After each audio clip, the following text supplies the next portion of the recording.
New episode of Real Ranked going live, and make sure you stay tuned for our announcement before we start the ranking.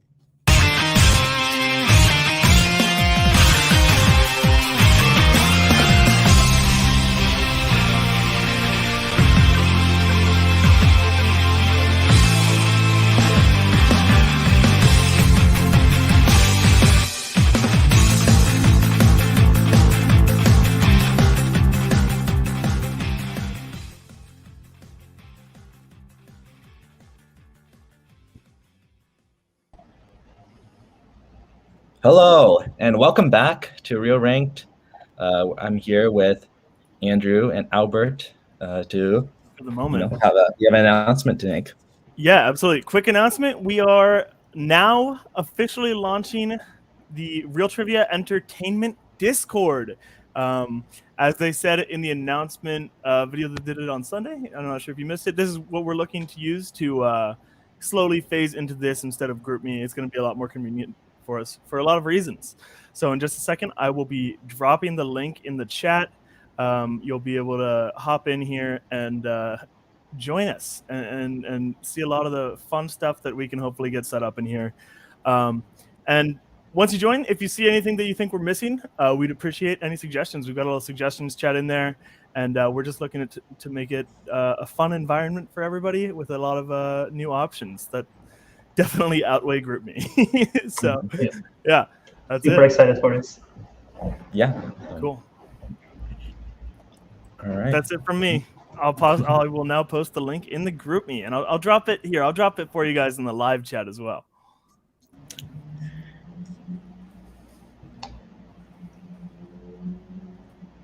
There you go.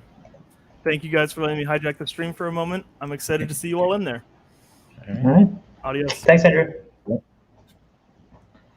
All right. Well, I guess, I am going to bring in the panelists for today now.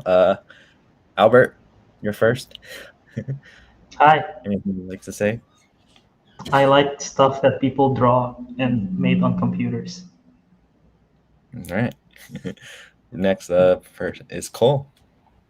I also like things that are made on computers and also drawn, and preferably if they're a sequel to the original thing that was drawn or made on computers. Sam? Lion King 2, Simba's Pride, good movie. All right, we'll see if it shows up on anybody's lists. I wonder. And Sarah? Lion King 1.5 is better than Lion King 2. That's all I have to say. And it's false. I'm used to having unpopular opinions. It's okay. All right. Well, I don't know. Based off Albert's backdrop there, that might be the more unpopular opinion. So we'll see. We'll see if that ends up. Yeah, we'll see if that's on anybody's list today. But before we start, we're Not the Bees or Breaking Leg is going to be Get Out of My Swamp for today's ranking. So let's just get started with my number 10, which is Cinderella 3, A Twist in Time. I don't know that, so. All right. Nobody else has it on their list. Crazy. I've never seen it, so. I do like it. Well, I didn't say Get Out of My Swamp because it's also my number 10, so. Okay. All right. Well, this was a fun movie. I mean, I just watched this a couple days ago, and 2 was not very good, and then I like that 3 basically just retcons 2 and like it does its own thing, and there's time travel involved, and it's a fun time. It's definitely the superior Cinderella sequel. Yes, by far. Yeah, most of the films, not all, most of the films that I include in my list are superior to the original. This is definitely, this one is not superior to the original Cinderella, but this one does a pretty good job expanding the lore and even redeeming one of the characters who are pretty, spoiler. Which one is it, Matthew? Is it Anastasia? Anastasia. They redeem her. So that's good. That's a good arc for her. I like that.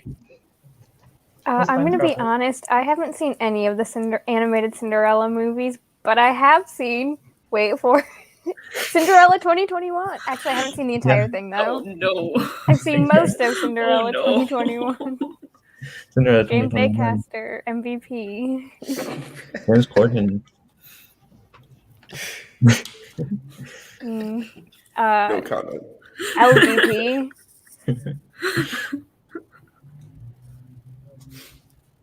LVP. Yeah, that's very No true. comments on that 2019 Yeah. Cinderella. Pierce Brosnan. All right. Yeah. Well, the worst let's Pierce Brosnan movie we watched that day, actually. True.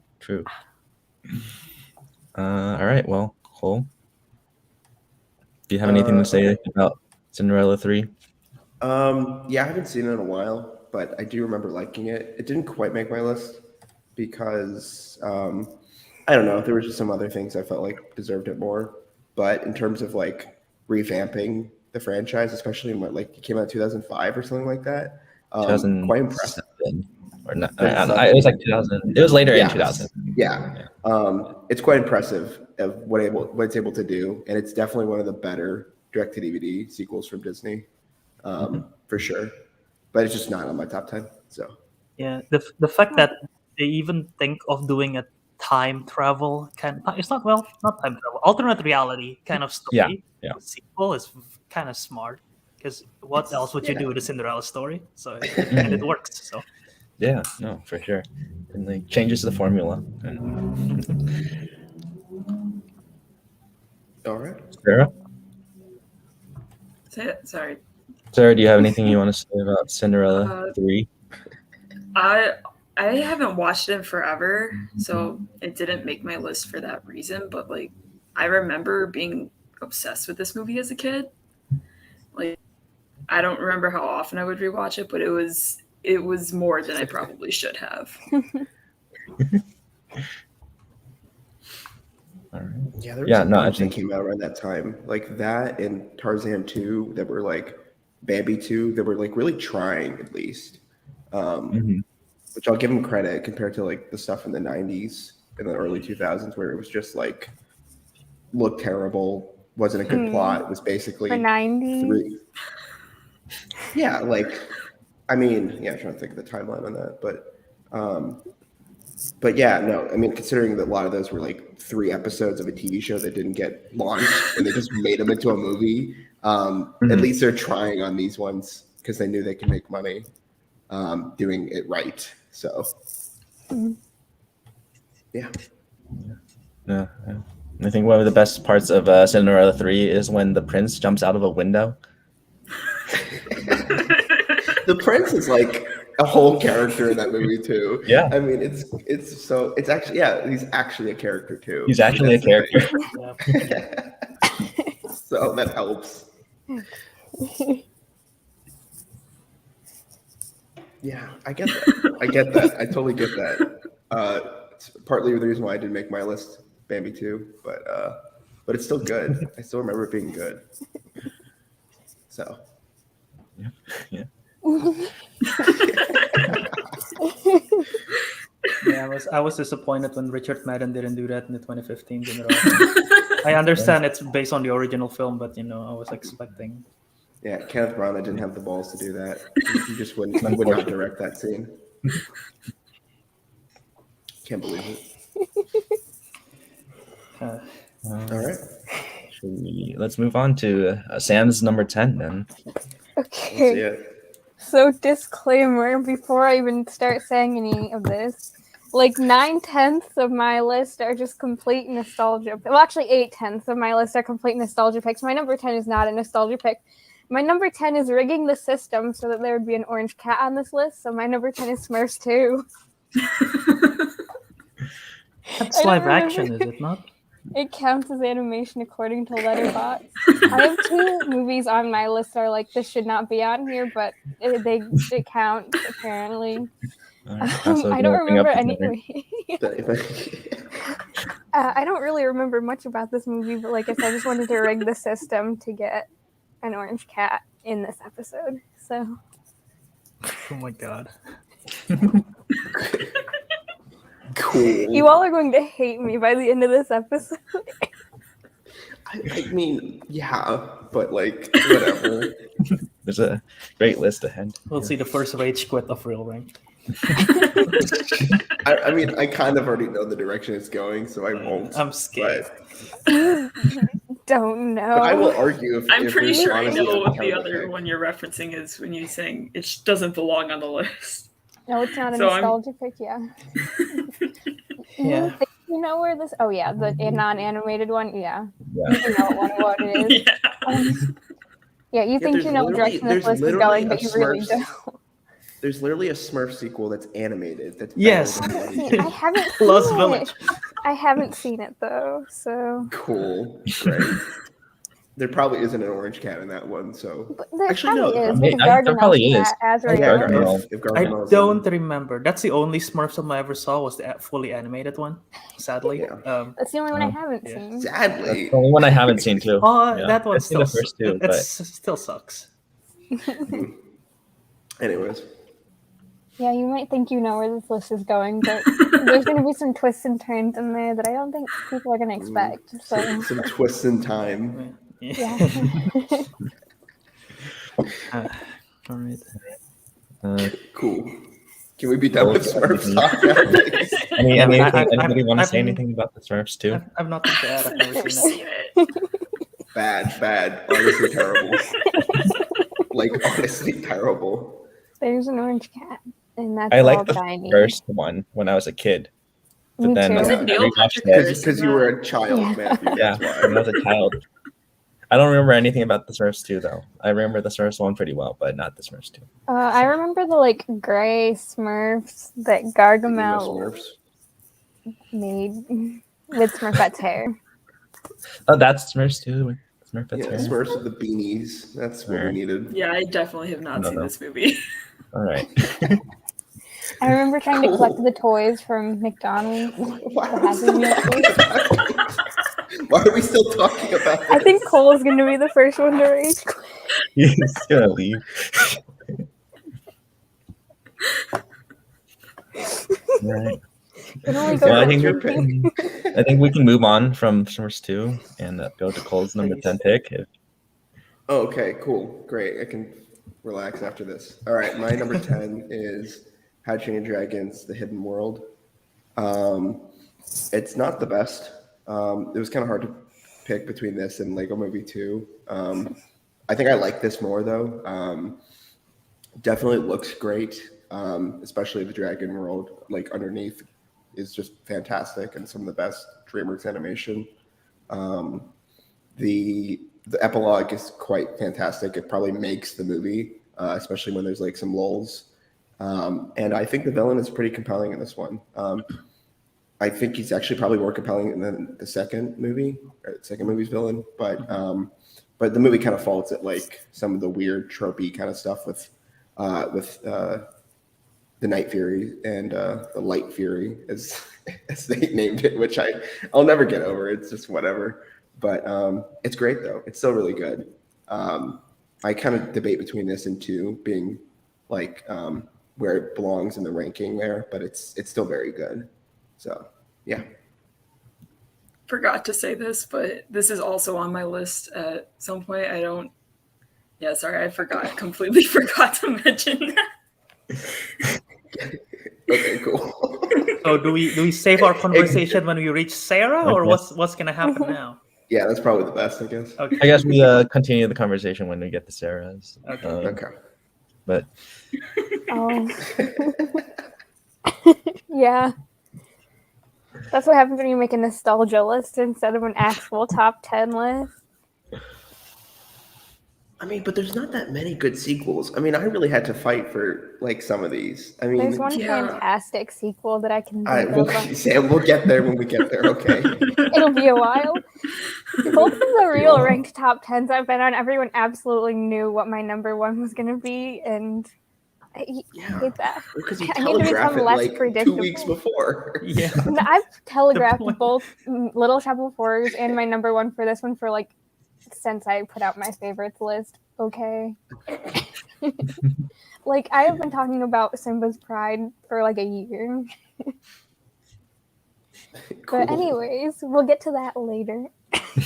All right, well, let's go to Sarah's number 10 pick. My number 10 is Fantasia 2000. It's like, I watched it earlier today, and it's honestly barely even a movie, but I really like it because I really like the music in it, and also just like, I remember the animation as a kid, just being really fascinated by it, even though the only real story is within each individual song. But like the Rhapsody in Blue, I've always just loved listening to that. So like seeing the animation go along with it, I've always really enjoyed that. So, and like others have already mentioned, there aren't a whole ton of great animated sequels. So like I think The Last of Us is kind of reaching a bit, but I watched this a lot as a kid and really enjoyed it. All right. Yeah. I haven't seen this movie, so Okay. I have. It's good. It's definitely not as good as the original for me. I think the fact that they literally re-air the Sorcerer's Apprentice is like the epitome of why it's like kind of not working. But some of the shorts are just fantastic. That like they work individually. I think the biggest fault of that movie though is like the way they connect them with all like the celebrity stars. It's just like really cringe and it's hard to watch now. But I mean, I can't ignore that it's still really cool. Even the early CG stuff is like still really impressive. Yeah, but I wasn't gonna make my list. I think there's just too many issues with the in between that cause it, to be a little underwhelming. Although I think it gets too much hate, to be honest, because like they look at it as the whole package, but the individual elements are really cool. So yeah, I'd have to agree with you, Sarah, at least a little bit on that front. Sam, I have you seen haven't it? seen it. I haven't seen it, but I did play Rhapsody in Blue when I was in band. So Nice. Nice. Yeah. I'll start my comment by saying I disagree with Sarah. I think there's lots of good animated sequels. And then in terms of my thought for Fantasia 2000, I don't remember much of it, but I do know that I am not a big fan of either Fantasia or Fantasia 2000 to begin with. I just don't really like the concept of the film at all, and I didn't find much enjoyment from either of them. So yeah, I'll just say that. Yeah, I appreciate the art and the music, but it's just not for me. Okay. Are you telling me you like Saludos Amigos more than that? No. None of the except for one a Disney film that is sort of anthology-ish. All of them I don't really care for it. Okay. Maybe two Disney anthologies. I guess I should mention that I love Fantasia. That's also another part of it. So it's like, it's really hard for me to like the 2001 because it's doing a lot of weird things too. But then also like I said, I mean, it's just really good individual moments. I disagree, Albert. I love Fantasia, so I'm just gonna say Fair enough. yeah, no, I'm a big fan of the first Fantasia. I really like what it's doing, like especially being released in the 40s. Yeah, where it bombed, which is like famous about it, I suppose. But yeah, cool. Sam, do you have anything to say about it? I have played Rhapsody in Blue and we like got some fancy piano player. His name was Kevin Cole. He came and like accompanied us. You know, it was a whole big thing. We did a Gershwin concert. It was great. They both have Sorcerer's Apprentice. They replay one of the originals in the. I've seen Sorcerer's Apprentice with Nick Cage. Recently, actually, because my dad wanted to watch it. He'd been waiting for it to come onto Disney Plus so that we could rewatch it. I remember seeing that in theaters. Oh my god. Me too.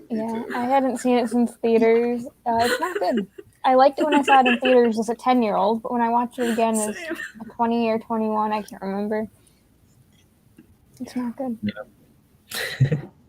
Cool. But I'm sure Fantasia is way better. So Oh, Yes.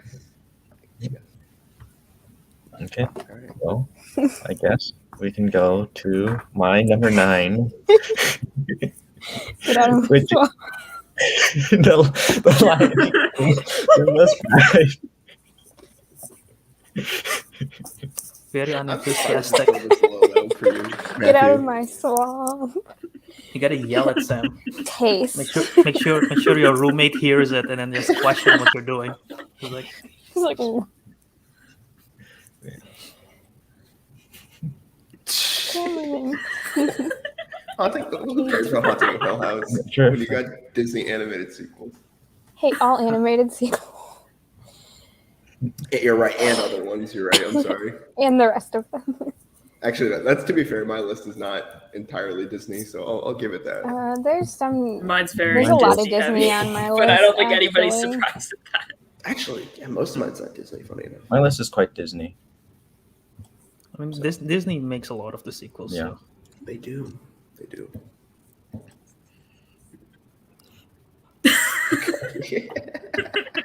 What even did we say? I said that Simba Spider is my number 9. Oh, okay. Okay. Wait, so should it be higher or lower? I'm hoping higher. Like, wait, lower? I don't know. I think Should it be, Kate is like, it one? shouldn't be in the It list. shouldn't at all. be on the list. I I think it's think, okay to say. yeah. Yeah. That's what he Yeah. said. All right. Well, So that's Okay, your Albert, number what's your 9. number 9 it then? should be number 1. Okay, so my number 9. Disclaimer: just before I say the rest of my list, I forgot to say this when I about to introduce the Cinderella one. This is just my own choice. I decided to only select the one sequel from a certain franchise. Okay. That's what I did too. That's just my own personal choice. So That's what yeah, I did. Do there that. are other films that I probably would have liked, but it will cover up like maybe like the top 3 or whatever because I really like them. So I decided to opt out from that. So yeah, my number 9 is Pokemon Lucario and the Mystery of Me. All right, so I'll talk about it. This is okay, I froze. Okay, so I have to rewatch this because I've seen most of the Pokemon films. I just had to make sure if I like this one the most or not. I do like it a lot, and a lot of people on Google say this is the best one. So I'm like, okay, let's see if that's true or not.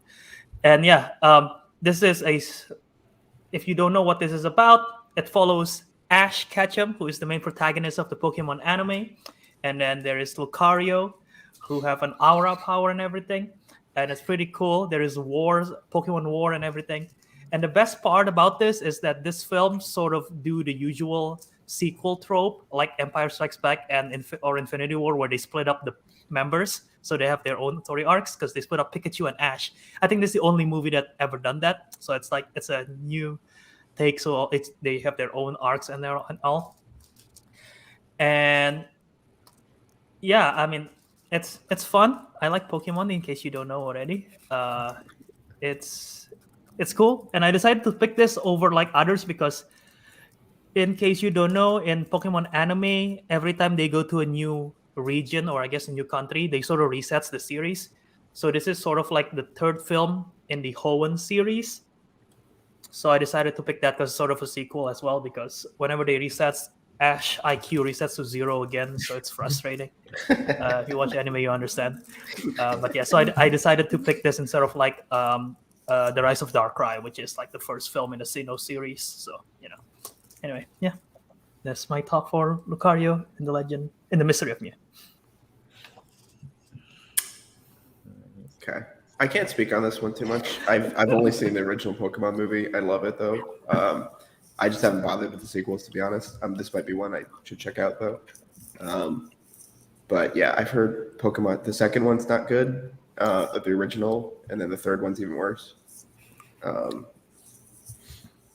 that's yeah. I mean that's basically all I've heard. But I mean Pokemon's cool, so I'll vouch for it. Pokemon. Lucario is cool. Lucario is cool, actually. I'll give you that. Yeah. The fact he replaced Mew in Smash wasn't good, but then he became his own. So, or Mewtwo, I should say, not Mew. Yeah. All right. The only Pokemon content I've seen is Detective Pikachu. Oh no. Fair enough. Cool. Nora, do you have anything to say? I haven't seen any of the Pokemon movies, but I have played Pokemon Go extensively over the Yeah. last 4 years. So Nice. No. I know who Alright. those Pokemon are, but I don't know anything about the movie. Didn't even play that. Yeah. Our I phone think didn't support it. So. I think this is the Pokemon movie that probably would have made it to my list if I got a chance to watch it again. Because I think this is definitely one of my favorite Pokemon movies from my childhood. So it's just been too long. Fair. I had to rewatch it to be sure. Okay. Yeah. All right, let's go to Sam. Okay, so we're starting the 7 or 8 nostalgia picks here. So my number 9 is Lady and the Tramp 2, Scam's Adventure. I actually wrote notes for all of these because I wanted to not have to sit here and not say anything. So yeah, I don't remember anything about this movie, but I remember going I remember going to a movie rental place and we rented it on VHS. And then I just watched it multiple times before returning it. And yeah, I'm pretty sure I watched it before I watched the first Lady and the Tramp. Hmm. Yeah. But after watching this, I wanted to watch the first one, so that must be a good sign.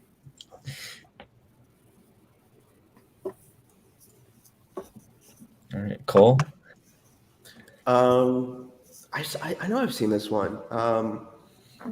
I probably still liked it better than the original, especially growing up because even back then I could tell when some of the movies were older, and so Lady the Tramp didn't quite connect with me, but Lady the Tramp 2 did. So I'll give it that at least. But I mean, the fact that they have a son and that whole plot is basically it's a thing, I guess. I don't know. It's not even it's whatever. It's definitely not the worst of the Disney sequels, so I'll give it that at least. Yeah, I've never been a huge Lady and the Tramp fan, but this is far from the worst Disney sequel. There are some pretty bad ones, so this one I can see why people would like it, but it just was never my thing. Yeah, no, I agree. I think the first one is super charming. I like it, but this one is just very meh kind of. It's not bad per se, but yeah, and it's definitely not the worst of the Disney sequels, as you guys already said. I did just watch it today, so. You actually didn't watch that. How many from my list did you watch today? Just one. Oh, okay. So Yeah. I have never seen this one. I try as soon as you say it, I try looking up the plot to see if it jogs any memory, and it doesn't. So yeah, I've never seen this one. I randomly happened to just watch the original today though, and I like the original. So I don't know if I'm looking forward to watch the sequel, but yeah.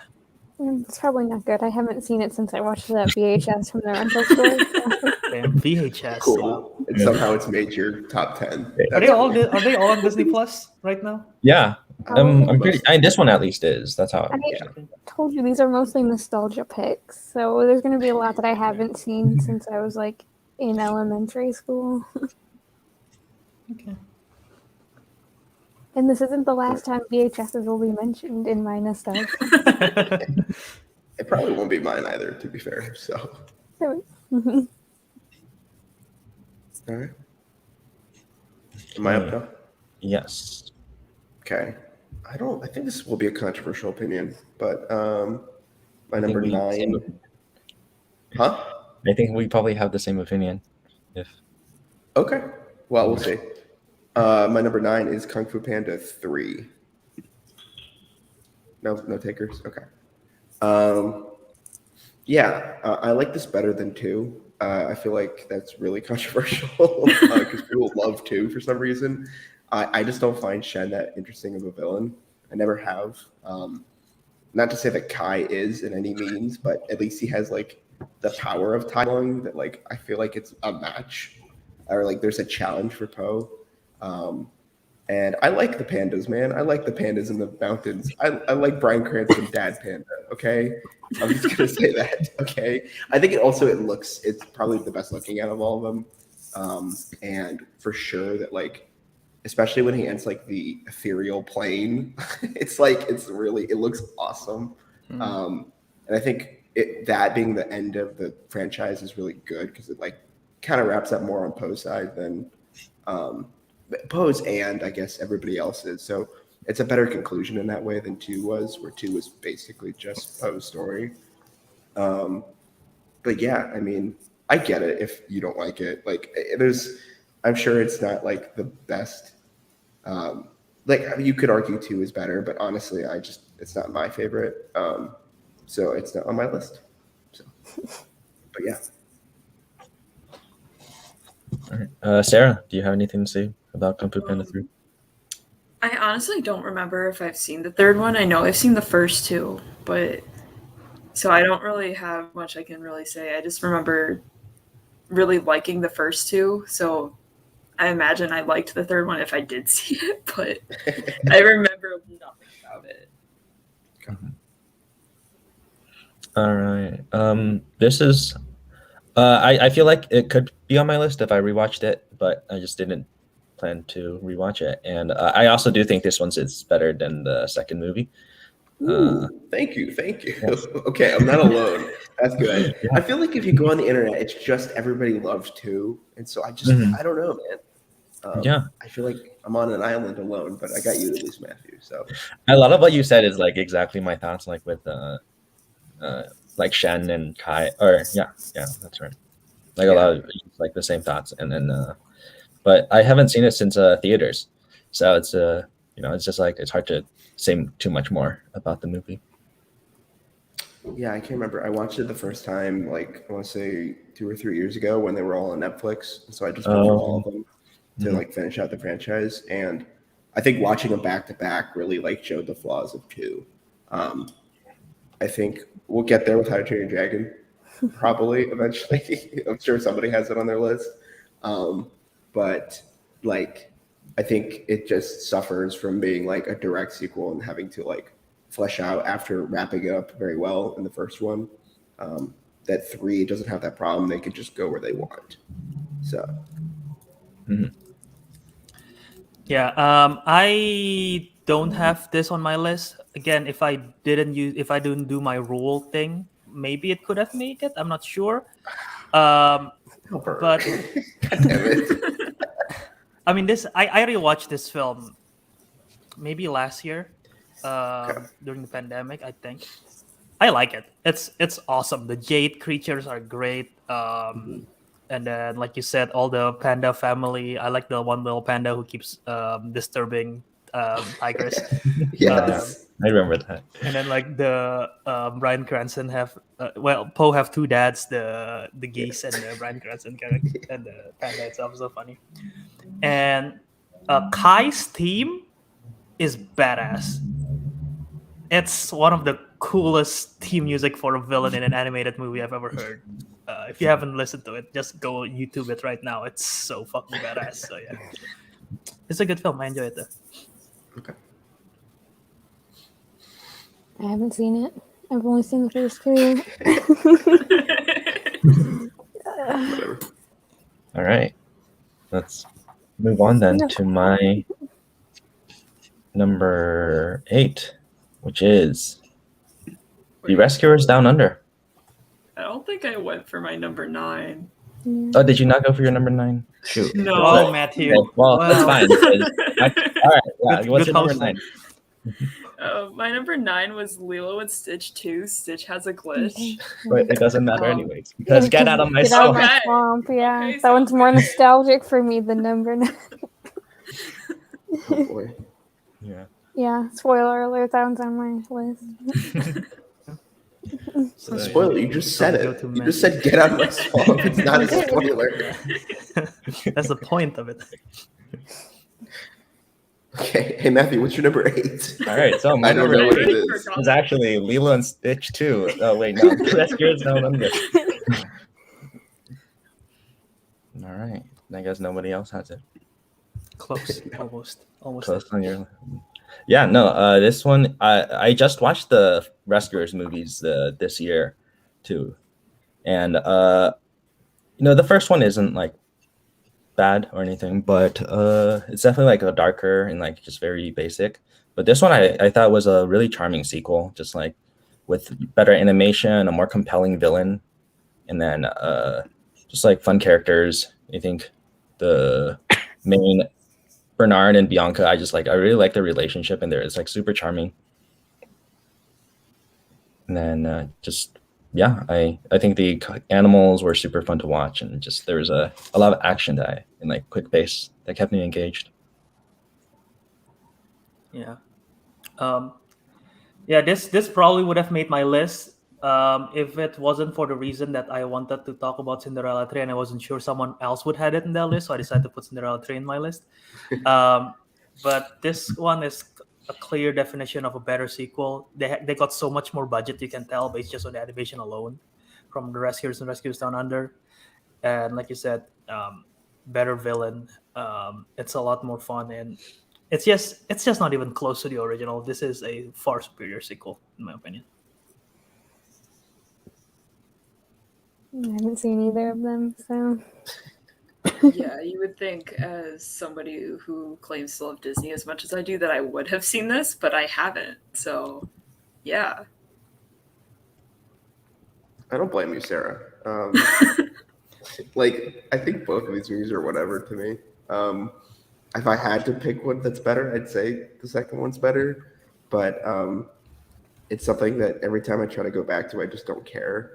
So, I mean, I don't think I'm not gonna say anything about it, other than to say that like it's kind of like a bad spot on the whole Disney Renaissance. Like, I think if it wasn't there, like nobody would have noticed or cared. I guess I'm wrong because people like it apparently, but I don't know.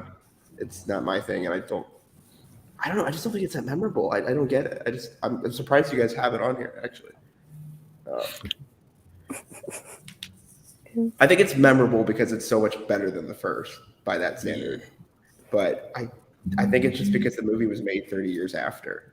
So Is it really 30 years after? Yeah, is it the Rescuers? Oh, Yeah, the first one is 70s. 70s. Okay, so 20. Damn. Okay.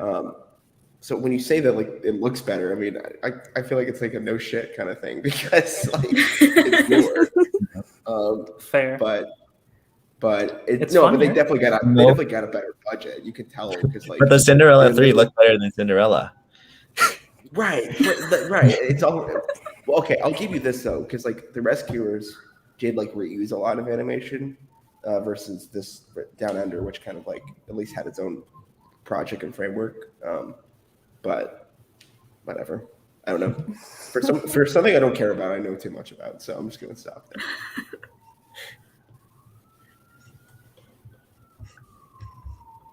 Yeah. Okay. okay. Sandwich number 8. Okay. Wait, it's not me, right? Is it my turn? I think so. Yeah. Oh, sorry, Albert. Okay, so my It's a good number 8 then. Wait, let me just make sure I say the title correctly. Oh God. I wasn't sure. All right. My number 8 is Rugrats in Paris, the movie. Oh my god. No one. I'll say, Albert, I do like this movie. I haven't seen it in a long time. It's on Netflix right now. I know. I couldn't get the time to rewatch it. Whatever you say, I will vouch for. But go ahead. Okay. Yeah. So as soon as I know I was gonna be in this panel, I start looking up of what are some good animated sequels, and then this one comes up, and I was like, I think I like it. I don't remember. I decided to watch both of them on Netflix, the original and this one. Turns out I never watched the original until like 3-4 weeks ago, and it was okay. And I watched this one, and this is the one that I know I've seen before, and I absolutely love it. It's great. Chucky is clearly the best character in all of Rugrats, in my opinion. And the fact that this film revolves around him and his dad, and about like getting the sister and his dad getting a new wife, and just the setting of in Paris is like just a different side from everything you've seen from the Rugrats universe. And they all this stuff, because it's set in like the Reptar Land, which is like a theme park, so it's just like babies going nuts on a theme park, which is like awesome.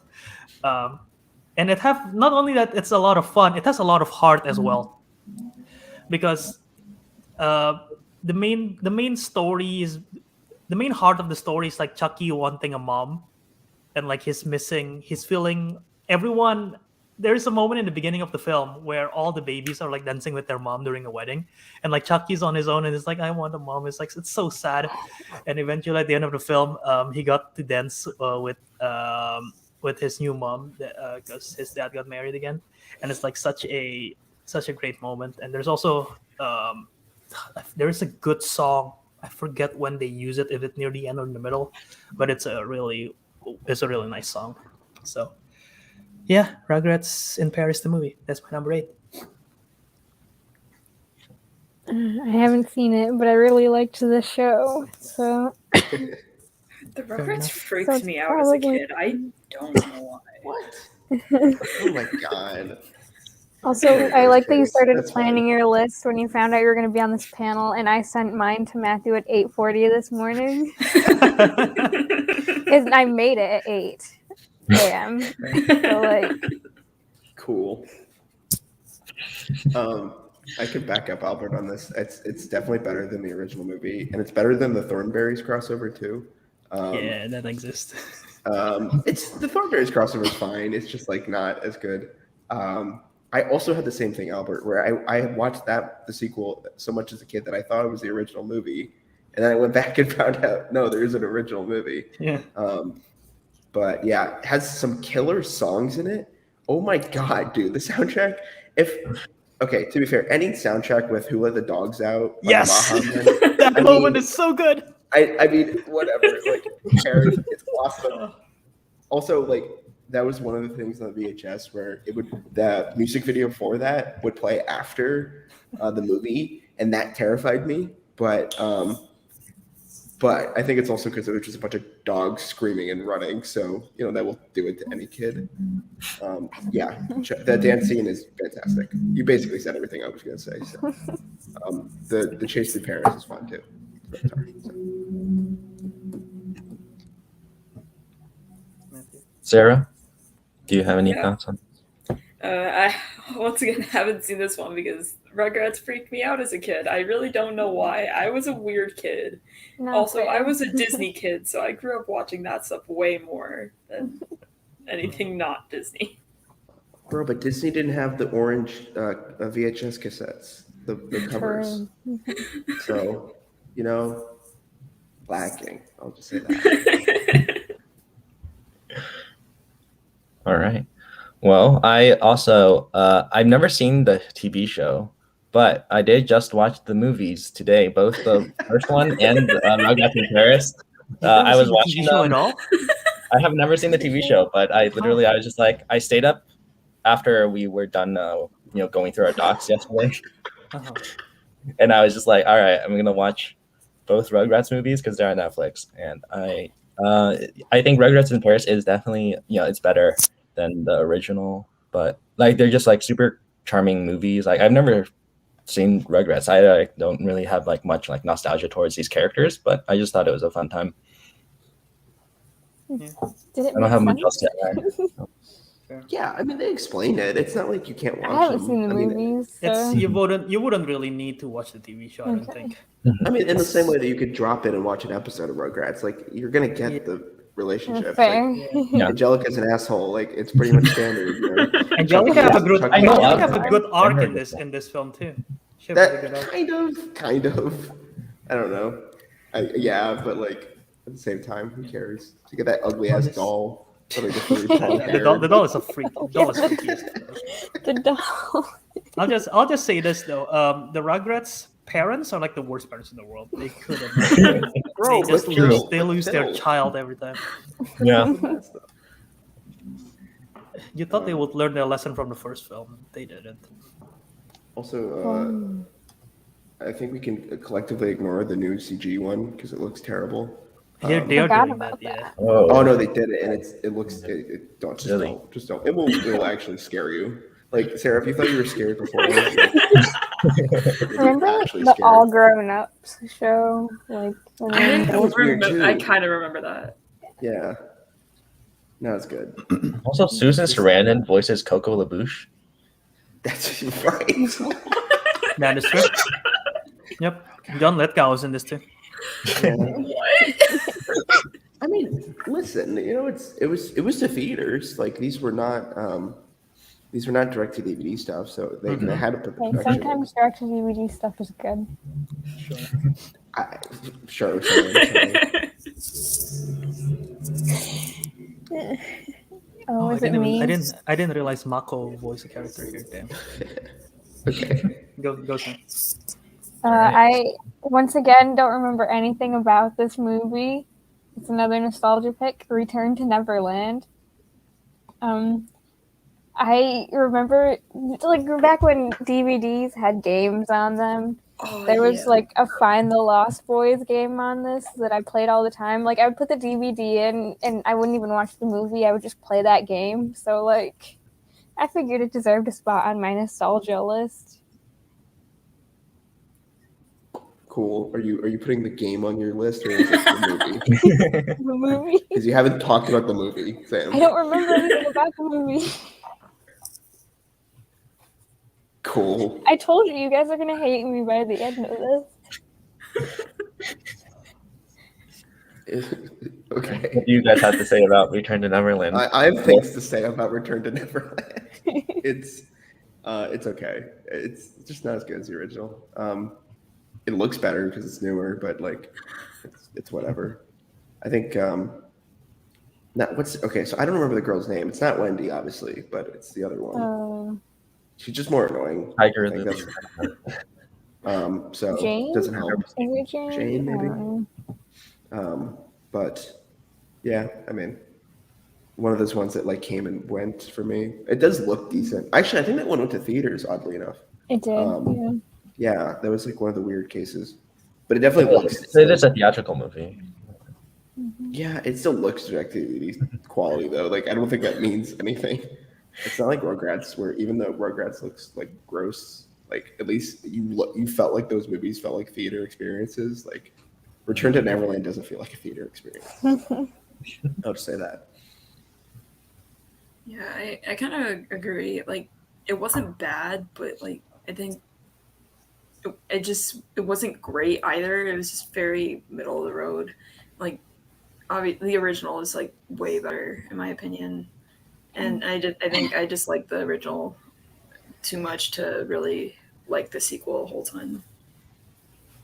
I haven't seen it in forever, but I know I have seen this one, but it just wasn't one of my favorite Disney sequels at all. All right. I have not seen this one. Did not get a chance to watch this today, so You're not missing much. Sorry. Sam. You're missing out if you go on streaming because you won't be able to play the game. So That's true. yeah. I'll say this right now in case Sam decides to pull another straight to DVD Disney. I think I've only seen like maybe 2-3 straight to DVD Disney movie. you know Four. there's at least I just looked at another one. 4. So like no, I mean yeah, just letting you know I probably wouldn't be able to chime in much just because I Technically, haven't seen Return to it. Neverland is not direct to DVD. It's You know, it not looks like because it. I was trying to make a list of direct to DVD sequels and that is not one. Okay, yeah, I didn't. I still haven't seen this film, so yeah. Well, I only recommend it if you get the DVD and play the game. So All right. Cool. Do we? Okay, we're at 8, right? Yeah. Okay, this is a sequel, technically. It is. No, it is. And Albert, I don't think you'll disagree. Okay. Once you understand. My pick, which I guarantee you nobody's going to say, get out of my swamp, is Lupin the Third, The Castle of Cagliostro. Okay. Yeah, It's the first well, it's not. It's the first movie directed by Miyazaki of Studio Ghibli fame, so that definitely helps. But it's also just really entertaining and fun. Lupin's like one of those big characters that's been around in anime and stuff. That's so like those tropes are pretty much standard, but this like kind of set the tone for all the other ones going forward. It's just fun. They're just like trying to steal, they're just trying to steal money from this place that's like counterfeiting money, and like there's a princess and there's a detective that's like going after them, and also the money, and it's really bizarre. It's really fun. It's like a good predecessor to a lot of the Ghibli stuff, particularly Nausicaa, which would be the next one that he does. So yeah, it is a sequel. So it counts. Sorry. I recommend watching it. I think it's on Netflix. It's really cool. It is on Netflix, yeah. Yeah. So yeah, that's all I'm gonna say. I don't know if anybody else had any thoughts, but yeah. Sarah? I've never heard of this movie, so I have nothing to say. Cool. I have not seen this, but it's on my watch list. It's I think the only Miyazaki movies I'm missing are Lupin the Third and The Wind Rises. That one's Miyazaki. I think. I have plenty more Ghibli too. But those are the I think those ones. were my last two as well, Matthew. It's so funny you say that. I watched Castle and Cagliostro and then Wind Rises because I was like trying to finish out his stuff. Oh, yeah. Yeah, I have also not seen this. I've been meaning to for the longest time. I just haven't. I didn't know it was on Netflix, but yeah. Wait, Cole, remind me. Is this a sequel to a TV show? Is that it? Because I don't think there's a movie before this, right? There is a movie before. It's called. Really? It is Lupin the Third: The Mystery of Mamo or Mamo. That came out in '78. This came out in '79. So you can't fact check me here. Sorry, buddy. But yeah, it is a series. It's a manga series. It kind of goes in between a bunch of mediums, like reboots and stuff. So it's kind of hard to keep track. But at the time, they were movies made off of the manga. So it's not like a TV to movie scenario like Rugrats or something. So Okay. at least I believe so. Don't fact check me on that, but I'm pretty sure based off the release date wise. So yeah. Sam, you have so much to say about this, right? Clearly. I haven't seen it. Damn. All the Lupin stands are just missing. That's fine. Is there a lot of them? Yeah, it's a pretty big franchise. It's just not as big here. Not here. There's a recent Lupin TV show. Yeah, Lupin the Third. Well, there's also a recent movie which is like CG called Lupin the Third, the First. I've heard of. That's right. Which looks fantastic, and I've been meaning to check that out too. I probably would have made my list if I saw it, to be honest, but didn't get to watch it. So, okay, that's all I have to say. So, Let's go to Sarah's number 8 then. My number 8 is How to Train Your Dragon 2. oh, get out of my swamp! Get out of my swamp. Get out of my swamp!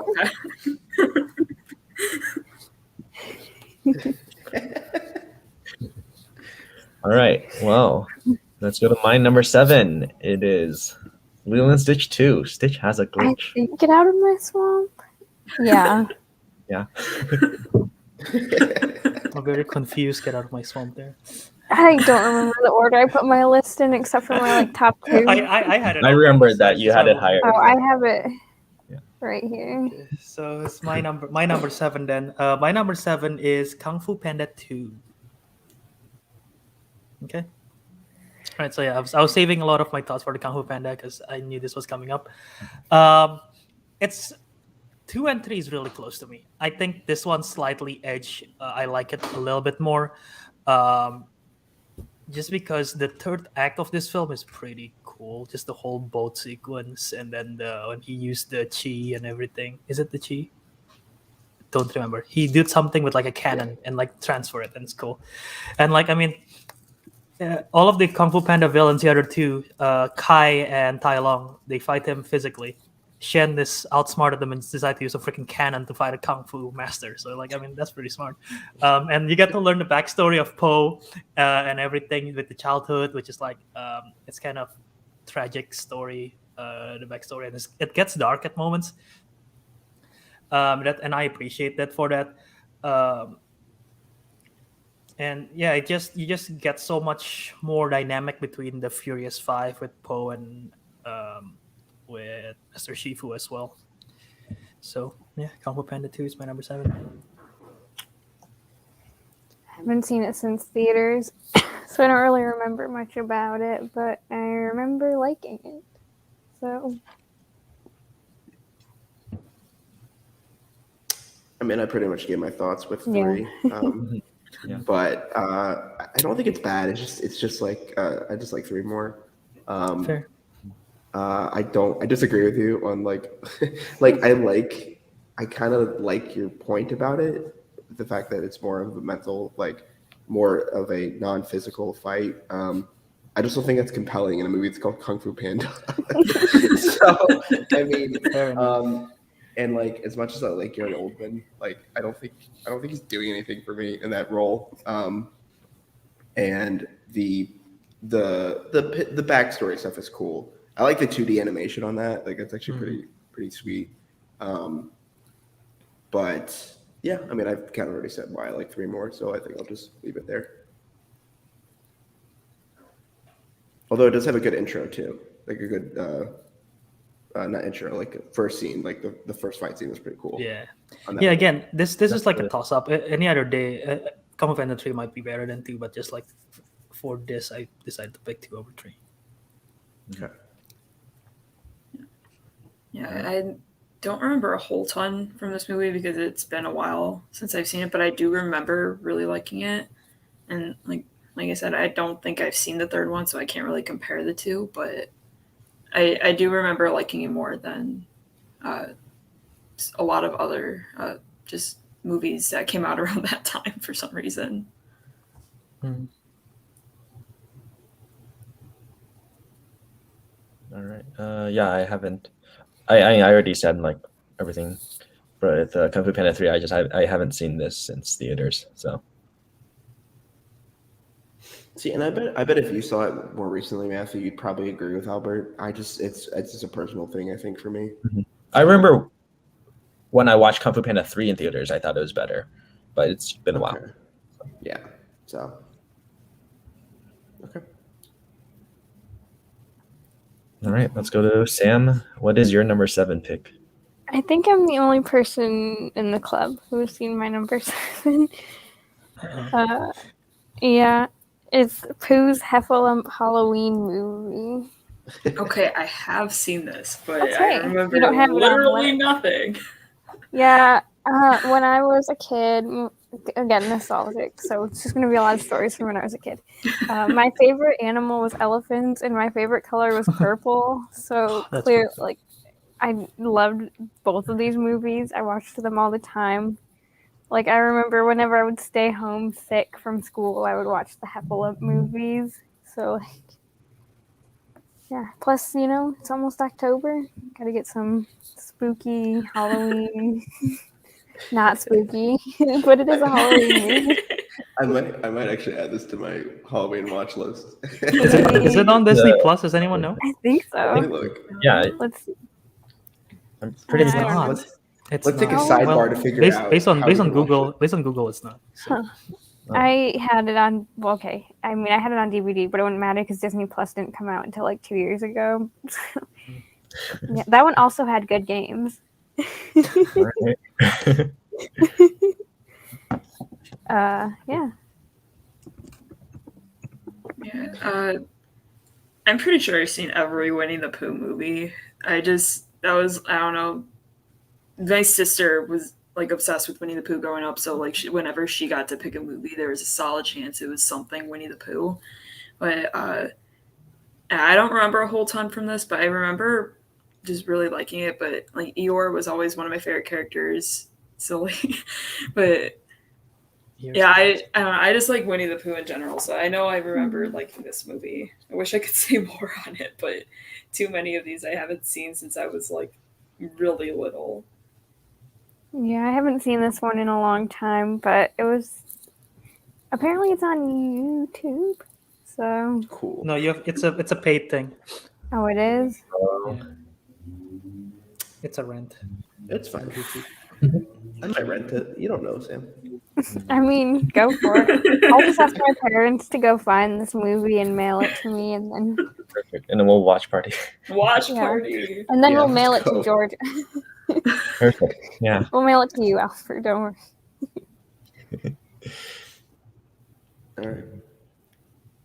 Okay. I Yeah. don't I have haven't. anything to say. I don't have anything. Okay, so just like Sarah's sister, I love everything to do with Winnie the Pooh. I grew up with it. So I've seen the Pooh Heffalump movie. That one I'm confident I've seen because I know I've seen that a lot. I wasn't sure if I've seen that one, and then as Cole was talking, I was watching the trailer just to be sure if I've seen this or not. And yes, I've seen this Pooh Heffalump Halloween movie. I like it. I think I like younger me like it. I don't know if I would like it now. There are definitely scary parts and just stupid like goofs of like 100 Acre Woods kind of stuff. There's a But yeah, free Are they version really on scary, YouTube, Albert? too. Really? you want to know what the premise of this is, Cole? I know. I will research it after. Lumpy the Heffalump turned to a pumpkin. How terrifying Yeah. is that? There's a God. free version on YouTube. I can't say anything to the quality of it because I Oh. have not watched it. But All right. All right. I mean, the Winnie the Pooh characters are, charming. I watched the New Year's, the Christmas one during last December. So, All right. they're young. Okay. all right. next? Well, let's go to Cole. You're number 7. I already did my 7. Did you? Yes. What's your 7? No, you didn't say it. Lupin. I did. Lupin. Wait, That was I your thought number- that It was was your number 8. Oh, you're right. I'm sorry. You're absolutely right. I don't want to count, I guess. 1, 2, 3. Yeah. Oh, I think it's gonna not break a leg. How to Train Your Dragon 2 is my number 7.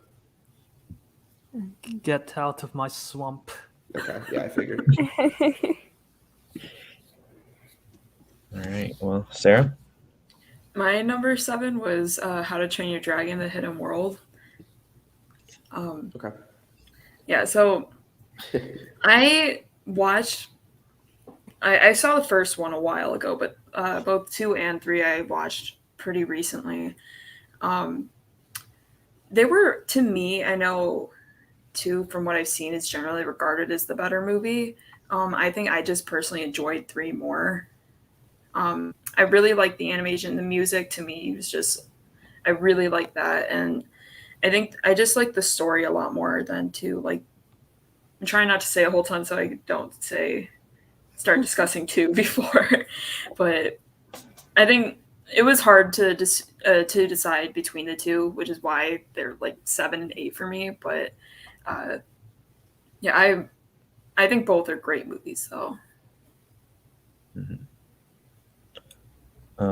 Let's just go to Cole since you had it on your list as well.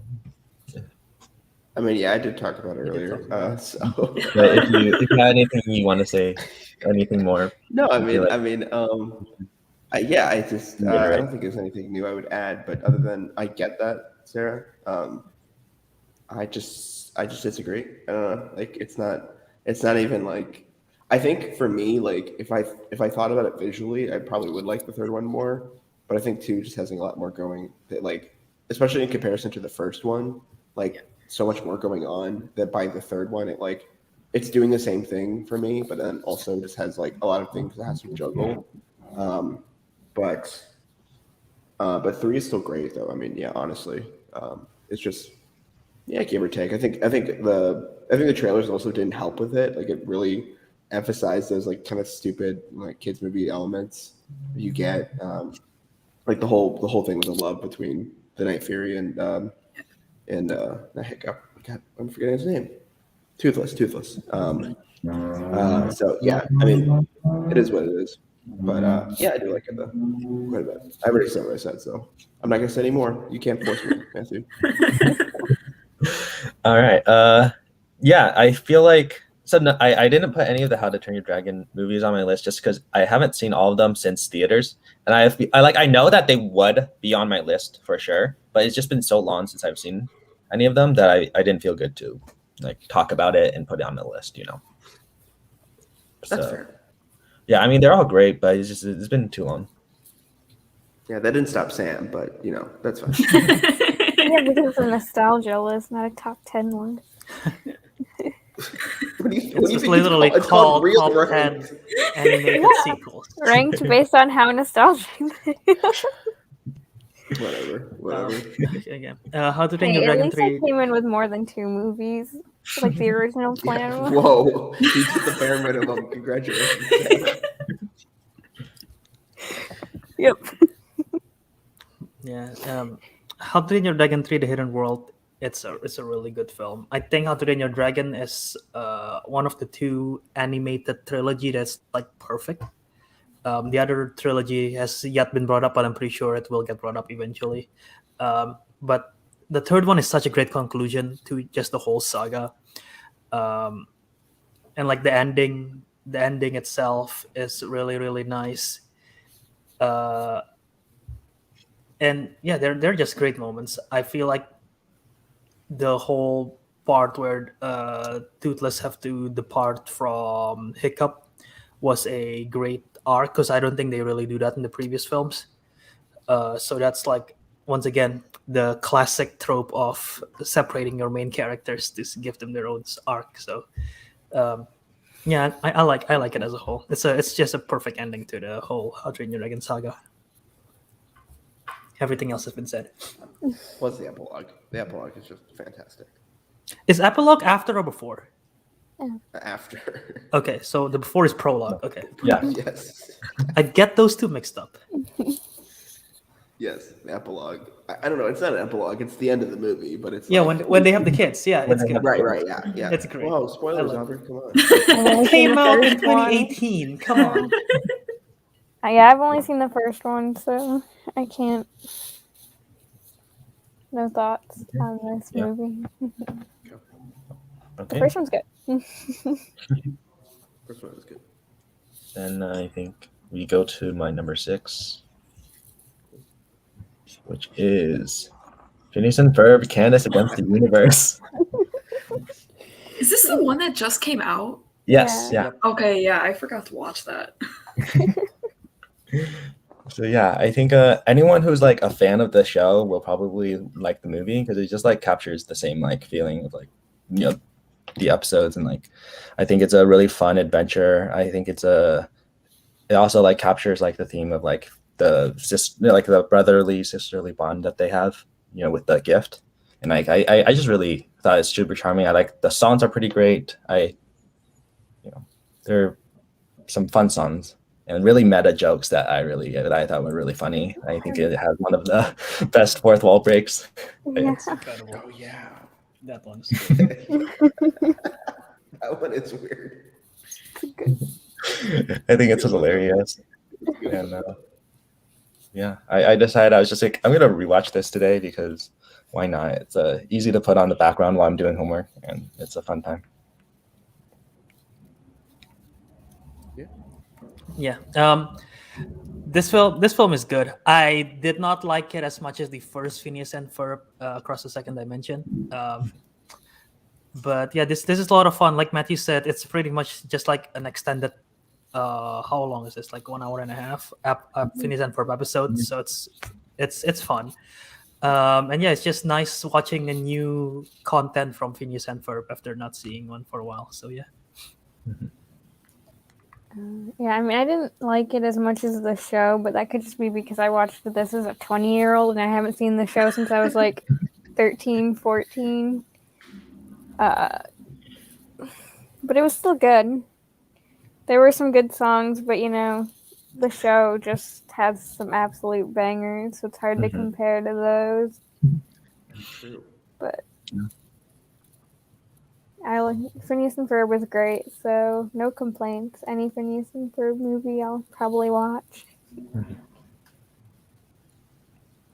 Yeah, I think this was around the time when it was like pretty early on in Disney Plus where I was kind of just like looking to use Disney Plus in any way. I was like, okay, Phineas and Ferb movie, let's watch this. And I had not seen the show since like I was younger, and it was just like a really good like rejuvenation point to how much I do love the franchise. I don't know what you call it, the show and the movies collectively. Yeah, I think you're right. The songs are really good. I think the finale's a little weird, but like it's still fun. I don't know. And I don't like with always my problem with like Phineas and Ferb stuff is when Doofenshmirtz kind of gets involved with the other, the crew, like directly. And this is basically Yeah. just giving up that because they want to do a good conclusion in that way, which I get, but it's just not. I don't know. So also no Mitchell Musso. So what a shame. Oh yeah, that is unfortunate. What a shame. So yeah. I remember watching it at like midnight in Meredith South one night. So I don't know how I missed this movie because I literally rewatched Phineas and Ferb this summer because I could not decide on like anything to watch. So I was like, okay, let's just watch the first thing that comes up on Disney Plus. And I need to watch this. I'll probably just watch it after this is over. It'll probably be an easy watch. Yeah, fun yeah. to see. There's only 104 days of summer vacation, so you have to make the most of it. I think it has one of my favorite Doofenshmirtz inventions, the Axonator.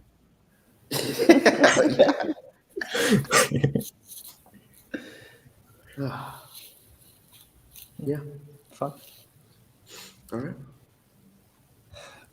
Okay. Yeah, I couldn't put this on my list because I just didn't know where it would fall. I know it is a sequel, like it's a sequel to the other movie, but like I don't know. I couldn't do it for myself personally. And there are other things too, I think. Yeah. If there is a best fourth wall breaks in cinema history, this is number one. So yeah, let's just do- if we ever do that list, this is number one. Bro, there's like that'd be such a weird list because there's some I actually know. like dark ones, and then there's like hey, Phineas and Ferb movie. It's really funny. You see the animators, it's really funny. Okay. Dan Povenmire, great. Love that guy. Yeah. Okay, so my number 6, right? Yes. My number 6 is Frozen 2. I have some comments about that. I do too. Okay. All right, so Go everyone ahead, is, Albert. all right, so everyone is staying in the swamp. Sounds good. Okay, so Frozen 2, it's a good film. I enjoy this film. I still to this day cannot decide if I like the first one or the second one. They're that close. But I enjoy this in the world building aspect of the Frozen, like the backstory of like Arendelle and everything. Introducing all the new characters and the history to Arendelle. It have great, not as good of a song as the original, but there are some good songs and good performances here. My favorite moment of this film is when Olaf just recapped the whole first film. That's like the best. I laughed out on the theater when watching that moment. To this day, I still don't understand why Elsa become like an Avatar Last Airbender type character at the end of the film. But I'll take it. I'll stop at that. You might need to go on more because I don't know how we're gonna feel about this, Albert. I'm assuming none of you like Frozen 2. I hate Frozen in general. I could Yeah, go on for way too long about how much I hate Frozen. Yeah, I really didn't like the first one because everyone overhyped it, said it was as Yep. good as Lion King. Like I was expecting It this was- amazing movie, and then I watched it, and it was It just wasn't like that good. it was Yeah, I mean, fine. I Like it watched- I wasn't watched bad. Frozen before it got overhyped. See, Let it So did I. I watched it everywhere, pretty so it didn't early. affect me that way. I think if I had seen it before it got overhyped, I might have liked it. But Frozen 2 was okay. I mean, I probably liked it more than Frozen just because I didn't have the overhype problem. But I mean, I just don't like Olaf in general, but I thought he was worse in the second one, and I also didn't like Kristoff in the second one. So. God, he was such a whiny God. bitch. Why He did was they such gave a him a whiny Weezer bitch. song too? Yeah. Like why? That one song. They wasted Jonathan Groff. I stand Was- by was my that Weezer, opinion that right? Sven is the best character in that series. No, the You're Big right. Summer Blowout guy is the best character. Sven is a Okay, close well, second. fair. No, he got annoying too because they overused him. Who, Like, that's the my Big thing. Summer Sven Blowout doesn't- guy or Sven Sven? doesn't. No, Big Summer Blowout guy. Okay, I was gonna. Sven Um, doesn't do anything. He just kind of is That's what I'm there. saying. You know Just why? there. You know why people like Sven is because he shuts his mouth. Exactly. Oh damn! But didn't he like talk? I don't know. Oh yeah, well that's. I think But that was some- like kind of like another- Jurassic Park 3 dinosaur talking, so Vision. it doesn't count. Cool. Can't relate Yeah. to that one yet. Sorry, Sam. I just changed my Discord profile picture from the dinosaur that was talking. But anyways, yeah, Frozen 2. There were some good songs though, like Into the Unknown. You know, wasn't as overplayed as Let It Go, so it's still like good. Still good. It's good. I don't like this movie. I think it's the epitome of like what's wrong with Disney right now. Yeah. I know that's like such a harsh thing to say, but I really think it is. It doesn't have a reason to really exist other than to like expand on Cash the grab. world. Yeah, I mean, dude, I mean, like, yeah, Olaf is way worse in this too. At least he was like a little bit charming in the first one because it was new. And it doesn't help. He also had like a 45-minute short before Coco that everybody hated too. Oh god, I I remember watched working with Coco that. one And that so Coco many didn't people play. complained. I know, never Sarah. I saw had the that same exact short. experience where people would come out. They're like, "We're Yeah. trying to watch Coco. Why is Frozen playing?" We're like, Actually, like 45 "I'm sorry that minutes. ABC Yeah, didn't it want was to air obscenely this." long. There was a marketing That- mistake. It was supposed to. It was supposed to be an That's ABC bad. like special. Oh yeah, I And didn't then they see were like, Coco in nah. theaters, so like I didn't. It's not like those 8-minute Pixar shorts that you normally get. It was Right. like an It was extended. it was a short movie. Like it was, Yeah. it was like 40 minutes. Yeah, I didn't. I never Anyways, saw it. Frozen so I'm 2 happy. though, not good. Sorry, I think you're right. I think the Avatar thing with her Albert's like, honestly just so stupid. Like I It's don't so care weird. at that point. And yeah, Christoph, right? That's his name. I can't remember. Mhm. His arc is just nothing. Which apparently, like, if you watch the behind the scenes stuff on Disney Plus, there's a clear change when they made that where he actually had something to do, and then they didn't know what to do with him, so they just gave him that to do, which sucks. But I don't know. I just don't think the movie had a reason to exist, and it definitely feels like It it. had a reason, money. Well, yes. I mean, yes, but also like the things that are important in movie making, other than money. It does look pretty. I'll give it that at least. It looks it's def- very good. It does that, look really good. Was it that water horse thing or that animation specifically was the only thing I liked about the movie? When she is going up the waves, like that Everything to do sequence- with water is great in this film.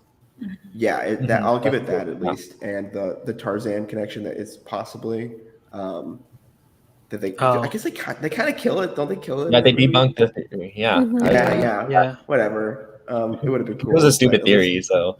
I just wanted to debunk it. Yeah. No, hey. Well, Frozen hey. 2 is a stupid movie. Yeah, exactly. Sarah, back me up, please. Go. Yeah, I probably shouldn't say anymore just because, I mean, Matthew, you know how much I hate Frozen. Like, I could go on for a really long time. Most of it's rationally justified, but, like, yeah, I hate Frozen. That's all I can really say. Like, I will say the animation was good, but that's all I can say. I don't want to take up too much time with my Frozen hate. I think Frozen 2 is better than Frozen 1. I think It doesn't take much, though, for that. Okay, whatever. I can't take this shit seriously. I don't like either. I think the That's animation, obviously, you guys already talked about how like amazing it is and like how realistic some of the visuals look. And I think it's cool to see the world building, like how the different kingdoms and stuff like that. But there is also still like stuff that aren't great. Like Olaf is terrible in this. Oh my god! And like, I also just Kristoff was underused. Anna wasn't very good. Yeah. No, I I understand. just don't like Olaf, They- so no and the matter what, sucks. I'm not gonna like him.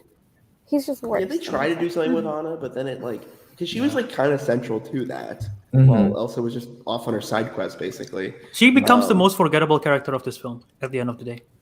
Yeah, I I mean, mean, they did something with her, but it's so forgettable. yeah, Albert, go ahead, Yeah. shit on your pick, please. I'm good. I think the ending is terrible. Like, I think if they destroyed the kingdom, I would be happy. I would like, okay, good movie. Yeah. But like, there's no Laugh stakes. So hard. There's no Wow. stakes. There's no stakes. Like, literally, Elsa saves the day, and it's like, Uh-huh. Yeah, I mean, they're literally to the point where they go far away to another kingdom. Like there is no stakes. Right. Like, and it's only when the magical like thing that can destroy their town is like, which doesn't make a lot of sense. Like they travel pretty far for that to just like like her to walk on the horse and do the whole thing. It's just like I don't know, man. I don't know. It's definitely one I saw in theaters and probably never gonna watch again. So Yeah, I Oh, I put saw off it on watching Disney it as Plus. I only watched it because it unfortunately was a movie night for Disney Club. I put it off as long as possible. I couldn't use my powers as president to veto the movie pick, but I watched it because my family wanted to watch. I mean, I haven't seen it that many times either. Like maybe just 3 times, but yeah, it's like that's not the worst. 3 times too many. okay. I know someone who's seen this like at least 10 times. So Okay, yeah, Why? that's Oh, yeah. just not. I mean, that person understandable. really that person really liked Frozen 2. So. were they strapped to a chair with their eyelids open? No, that person just really liked Frozen 2. I don't get Okay, I don't cool. That's get even the love worse. that much because I don't love it that much. But Sorry to any Frozen stands out watching this. Yeah, I'm movie. not made it to- sorry. if I want made it to to number Kate and 6 Kale on is your watching list. right now, they will Yeah. dislike the video. Yeah, They will dislike no, the for stream. sure. You made it to- I know for okay, sure. Albert, you say that, but it's 6 on your list, so Because it's better than all of the other films that I have mentioned so far, in my opinion. I disagree. Okay, fair. That's your opinion. It's not mine. It's all right. I'm gonna Okay. disagree with Sam Let's more 'cause pass it's like ridiculous. oh yeah, well because okay, you've already Let's disagreed with go. my entire Let's list. go to so. Sam, number 6. My number Go ahead, 6 is Sam. Lilo and Stitch 2. Stitch has a glitch, so we finally get to talk about this movie. Yes. Yeah, I watched all of the Lilo and Stitch sequels a lot as a kid, so I knew like I had to put one on there, and I think this one was the good one. Yeah. I agree with that at least. So Right? we did watch Anyone? like the. Okay, Wi-Fi is gonna stop Okay, working. I think it is. All right, well you can hear you now. Yeah, you're good. Yeah.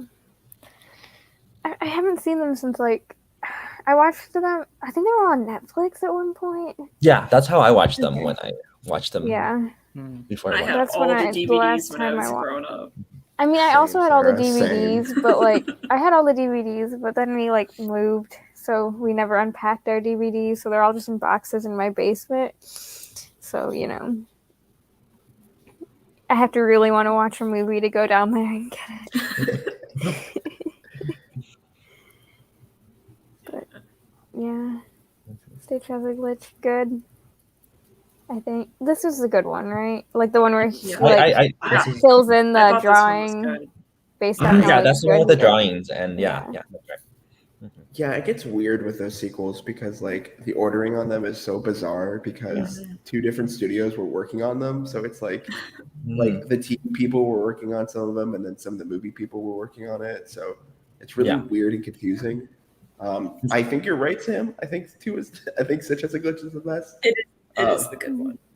But only because like Leroy is really bad, and the Stitch Leroy movie, and Stitch. Stitch the movie is not very good. It's just like basically like a precursor to the show. So That's which is basically a rip off of highlight that Pokemon. So Yeah. Yeah. Wait, a ripoff of what?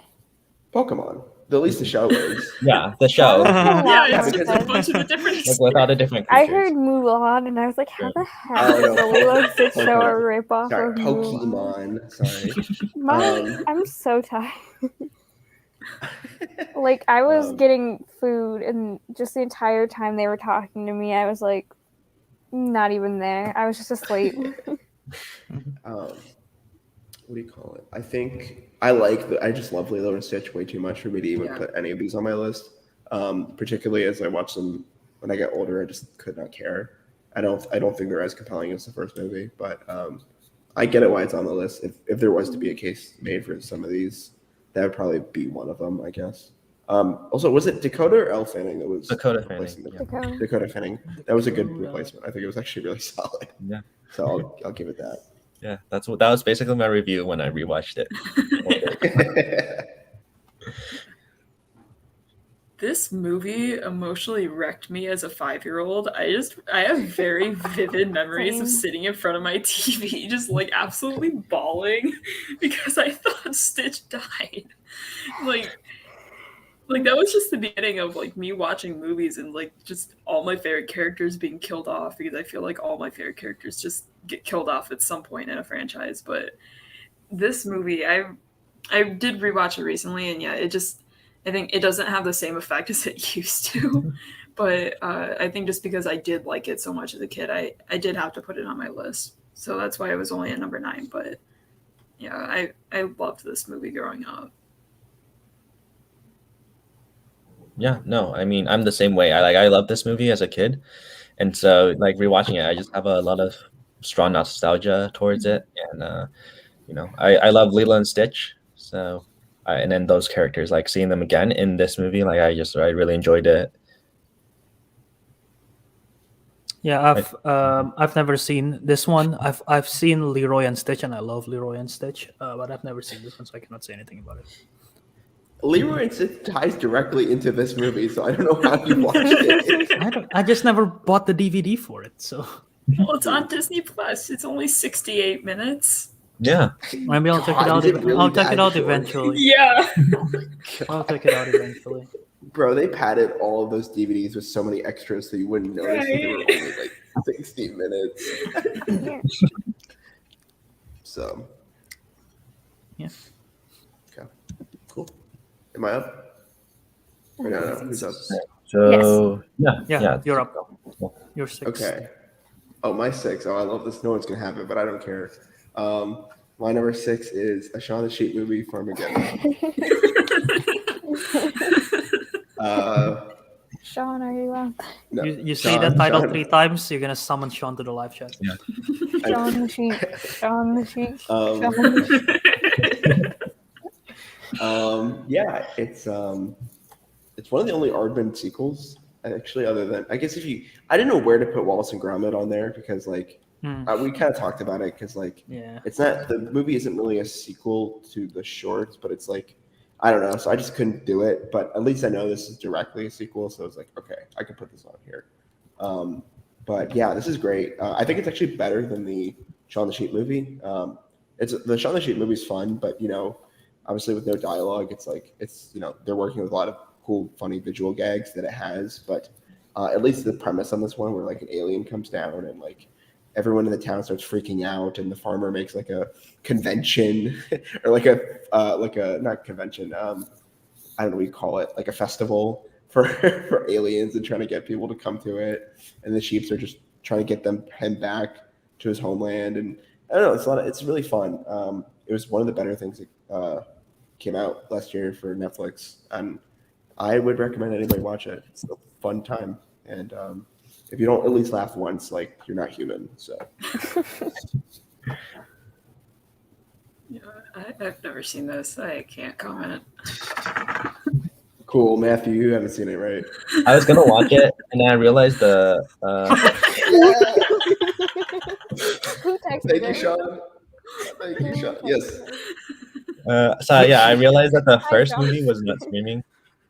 I was like, damn. Well, I guess I will Well, watch that's this. the thing is like you really could watch this movie. You can watch any of the Shaun the Sheep stuff without watching the previous. Like it's one of those franchises that's just like, yeah, you can hop in wherever.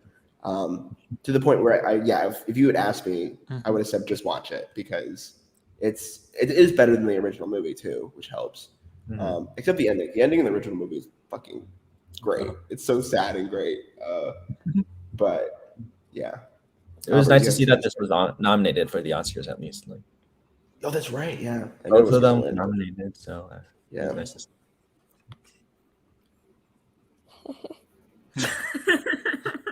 I'll bring it up again. It's number 6 on my list, John. I like it better than the first one. I'm sorry.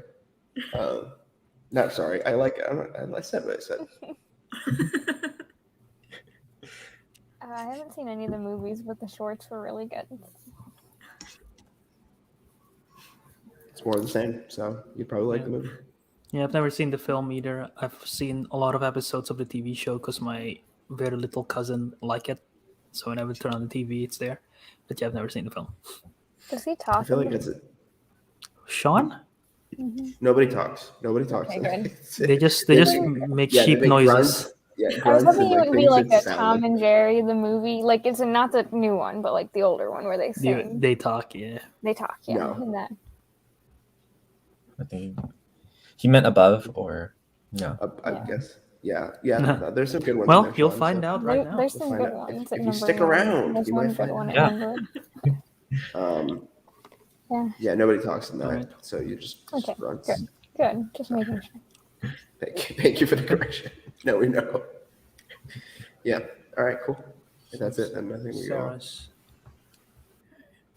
All right. My number 6 is Toy Story 4. And before I explain it, I'm just going to say I did not follow the one per franchise rule. That's fair. That's only me. Do it. No. I think only Albert and I did that. Yeah. I was going to say, I understand there's like a lot of valid complaints about this movie, but I personally, it like for some reason it really like affected me. Like I remember crying in the theater because for some reason, and I still can't get over how much like I love Duke Boom. It didn't help that I saw John Wick 3 like 2 days before, so going from Keanu Reeves as that to Keanu Reeves as an animated Canadian stunt driver, like I love that, and I think it definitely is the weakest of the Toy Story movies, but that doesn't really say much because I feel like all the Toy Story movies are just so strong in general. But yeah, I think it doesn't tie in to the first 3 a whole ton, but I don't think that makes it a bad movie like some people claim. But yeah, I personally loved this movie. All right. Well, yeah, no, I really love the movie as well. But you know, this would probably be on my list if I didn't do the one franchise rule for myself. But I think it's a really great continuation for the story, and I just like how it concludes Woody's arc. I think you know, the animation obviously like looks amazing. 9 years after the Toy Story 3. Something like that. Yeah. Yeah. Yeah, I mean, I think it's really funny as well. I think I really like Gabby as like this. They're not really a villain. They're like kind of just like, Yeah. you know. I like her arc as well. I think I think the main problem was just like what they did with Buzz, but I don't. That's like just like smaller compared to like the entire movie as a whole. I liked, you know, a lot. So Yeah, they really did do Buzz dirty on that one. Not gonna lie. Yeah, I like this film too, and not to echo everything Matthew have said, but I also like that they bring back Bo Peep and her Oh, yeah, arc for sure. in this one, and just seeing more of how Bonnie treats her toys is just an interesting perspective to everything. This was actually the first Toy Story movie I saw. Wow. My. Yeah, because I had never That's seen any of interesting. them. And then my friend asked me if I wanted to go see this movie in theaters. So I was like, yeah, sure. Why not? You know, if anything's confusing, just explain it to me. And she was like, okay. But I mean, I think it was good. It's hard to judge it because I didn't really like have the context of the first 3 before it. So, but I thought Forky was annoying. Oh, I fucking love Forky. yeah, so do I. I really like Sparky. I relate to him too much, though. That's probably why. Well, I don't think you're annoying. I I literally think they're like trash though. literally at my job we had to like come up with a Disney character we thought we were the most like. I couldn't think of anything, so I just said Forky because I'm like just talk about myself negatively a lot, and Forky the entire movie just thinks he's trash. Oh Oh my god. Oh my god, that's so funny. I limited myself, I think, two per franchise. I don't know. I kind of played it loose on this one because I know you two were going to have more structure. So it didn't make my list. It probably would have. I had it pretty slotted high there. I think it gets a lot of hate for reasons that like are out of, I don't know, not out of control. Like because like clearly this is sort of a cash grab, but at the same time, like honestly, there is a compelling. It's a more adult arc for Woody in the end of it. Like I feel like the fact he decided to. Did we give spoilers? I don't even know. The movie's been out for Well, 2 years. Okay. Yeah, I don't know. Yeah, but thank you. The fact that he ends up staying with the people in the the carnival, I guess, and the people in that town, I think it's really fitting because he's able to like stand on his own. Something that he clearly has not had in all the other movies because he's been either a leader. They kind of allude to it in 2, which is like part of the reason why I think I have a soft spot for 4, because it's more in that vein. But yeah, they really do buzz dirty. Like it's so funny. I just watched the short they made. Oh yeah. Yeah, and I think that's a good reference point because like that's between 3 and 4, and they really don't do that to him in that movie. So like I think it was like a creative choice. They had to like kind of give him something to do, but they didn't know what to do with him anymore after like he basically. I mean, after basically 1, he doesn't have anything to do because he has his arc kind of resolved there, and he just becomes a toy. So it's hard. Everyone was great in it. Forky's great. Gabby is really interesting. One of the better twist villains. Like she's not too like annoying like some of the other Disney stuff. So I'll give it that at least. And it looks great. Oh my god, it looks so good. Yeah. Oh my god. Yeah. So it didn't make my list. It probably would have been like 5 or 6 actually around this spot if it could. I just didn't want to overcrowd it with Toy Story, so that's a hint for later. I have too much Pixar bias to care. I could easily put every Toy Story movie on every Toy Story sequel on my list. But I was gonna I say, didn't. All the way you behind. cannot put the first Toy Story. Actually, my favorite sequel is Toy Story because It's a sequel to The Lamb Short, guys. It's Yeah. a sequel, right? Okay. So okay. Matthew. Time to Moving speed on around to- the second half of our life. Yeah, my number 5 is the Lego Movie 2, the second part. All right. Yeah, I'm a big fan of the Lego Movie. Like, I really loved it when it first came out, and so like I watched this like immediately in theaters, and I just thought like this was a really great sequel.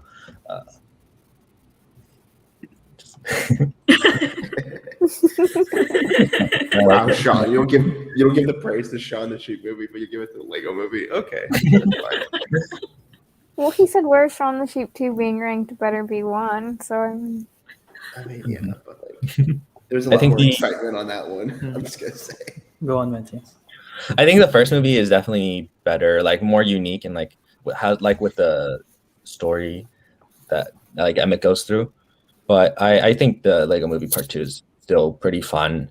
Just like going to a different world, expanding the universe, and even though like I don't know if I should spoil the twist of the Lego Movie. Throw the spoiler. I'll take my headphones out because I haven't seen it. Yeah. We should Okay. when we're gonna give her the thumbs up to come back, but that's fine. Yeah. I'm gonna leave this on screen, and then when I take it off, I guess maybe she'll just leave the spoiler on screen. Sure. Okay. Yeah. No, it's just like it's revealed that the world is actually like Will Ferrell and like his son like building the blocks and all that. I think just like, and then including the sister in the second movie, I think it's cool to, just like expand the world like that with the Duplo toys. And I think Yeah. Which was part of the reason why I couldn't be nominated for the Oscar. Yeah, I know. I wish it was. It's just so frustrating. But the songs are great. I think there's a lot of fun songs like Gotham City Guys and like the what's it called, the super catchy the catchy song. Oh yeah, the end song there. Yeah. Yeah. So All right. Let me take this off actually. come back, Sarah. Come back.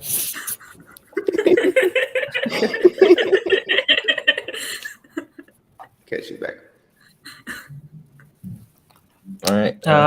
Yeah, I don't like this film. I like the first Lego movie. I don't care for this film. If I'm not wrong, it breaks a lot of the rules that it's set in the first film, and I don't like it for that fact. And there's just a little bit too much going on in this film for my liking. It just doesn't. I just don't enjoy it mainly because of that. Lego Batman movie is the only Lego movie I've seen. So. It's a good one. That one's, I It think is it's better, but I don't. Yeah, I don't know if that counts as a sequel though. So I don't think it counts as a sequel. So Yeah, But it's good. I think we talked about it. I think it would, to be honest, but like I get it. Hey, That's- if that would Sam probably can be on my have list something instead. that hasn't been spoken about yet on her list, I think that Lego Batman should qualify as a sequel. Yeah, I mean it's because it is still the same Batman as the Lego movie. Honorable mention, Lego Batman. Yeah, it's an honorable mention, sure. Yeah.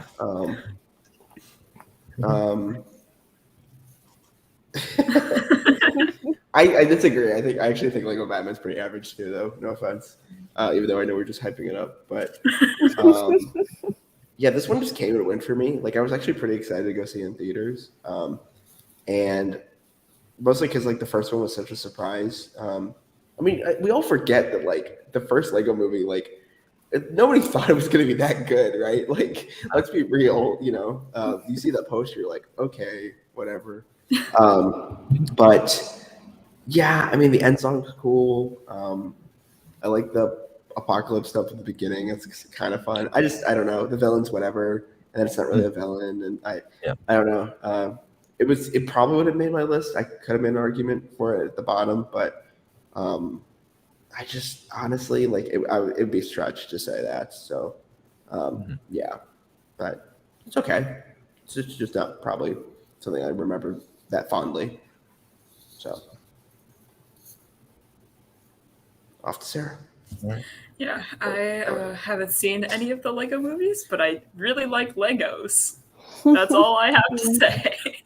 Cool. I've also seen the Lego Star Wars Holiday. If you like Legos, this movie might be for you. You should watch it. The Lego games were good. You know, Lego games are great. Oh yeah, the Lego Lego games. games. Oh yeah. Still waiting for the Skywalker Saga Lego game. Yeah, whatever that's. I pre-ordered Doesn't get that delayed again. I swear. I pre-ordered that like 6 months ago. I will say that Chris Pratt, you know, he's a pretty great voice actor for Emmett. No. No. I was wondering if you were gonna make a joke about that. Actually. Hey, it's me, Chris Pratt. Guys. But yeah, before we move on, also great. I really like the cameo with the air ducts. I don't want to spoil who it is for Sarah, but if I've you also know who I'm not seen talking it. about. Oh yeah, then maybe we should just drop it then. I guess. The cameo in the air ducts is all I'll say. Yeah, that was kind of cool. Yeah. Actually. Okay. All right, Albert? my number 5 is Incredibles 2. Wow, no one. Okay, Incredibles 2. What is this? Like 14 years since the sequel? Did I do my math right? 2018, 2004. Yeah, 14 years. Yeah. I mean, it's. It has to do math in my head. I think this is obviously not as good as the first Incredibles movie. The first Incredibles is a pretty perfect film in my opinion, but this is a great sequel to it. Focusing on Helen Parr, I think is a good take considering we focus mainly on Bob in the first film, and we also get to see a lot more. I mean, we see a lot more of Violet's power, which is great. We see a lot more of Frozone being badass. Lots of great comedic moments with Jack and with Bob trying to deal with Jack. And that's how they have powers and then like Edna as well, giving the costume and everything. And seeing all the new superheroes. I think it's the villain is very predictable. It's a very predictable It's villain. literally It's her probably- name. I mean, it's Evil Endeavor, so When Yeah, I heard, so- oh god, that's my main issue with this movie. Like I'll leave it at that. Yeah, that's probably the weakest part of the film, but everything else Yeah. I pretty much enjoy. It's super funny. Yeah, it was good. It's a good movie. I love the raccoon scene so much. Oh yes. Yeah. It's probably my favorite part. Yeah, the villain is predictable. I mean, I didn't notice that it was Evil Endeavor until I saw it like going around after the movie came out because I just didn't think that deeply about it. But like, yeah, there were some cool new superheroes too. I don't have much to say. I'm gonna try not to Speed be, on this. I'm Cool. gonna try not to be too negative about this. So I'll just summarize quickly. I just don't think it's as good as the original. I think the villain is the biggest Yeah. issue. I don't care about the new superheroes at all, mostly because it just whatever. Like I don't know, man. I mean, this is also one that feels like such a cash grab that I just don't care. But at the same time, I guess it's kind of cool to see Elastigirl doing some stuff, but you know, it's kind of similar to the first movie. Like it's just people doing things until they get trapped by a villain. It's just the same thing. So I don't know. I'm just gonna leave it at that. I just don't like it. Sorry. It's all right. Yeah, I actually do really enjoy this movie. It's just literally like the second I heard the villain's name, I was like, are they seriously making it that obvious? Like, I think that's my main issue. Is just I get it's a kids movie, but like they build it up to be some major plot twist at the end when it's literally right there the entire movie. That like they're not even subtle about it. I mean, think even that's outside of her name, it's so obvious, right? Right. Like, just her mannerisms and everything. Like I Right. think it's pretty obvious, even if you're a kid. right. I don't know. Sorry. Continue. Yeah. Yeah. Other than that, I did really enjoy it. Like I've always loved Jack, seeing like his powers and everything, and like the scene that sticks out to me is like when Bob is trying to help Dash with his math homework. I thought that one was great. Yeah, I did really enjoy it. I think just for me, it's like middle to like low tier Pixar, but as everybody knows, I love Pixar, so I think it's just hard for me to. I wasn't gonna put that on my list just because I had enough Pixar, and it just Yeah. The villain though, that whole thing just pissed me off.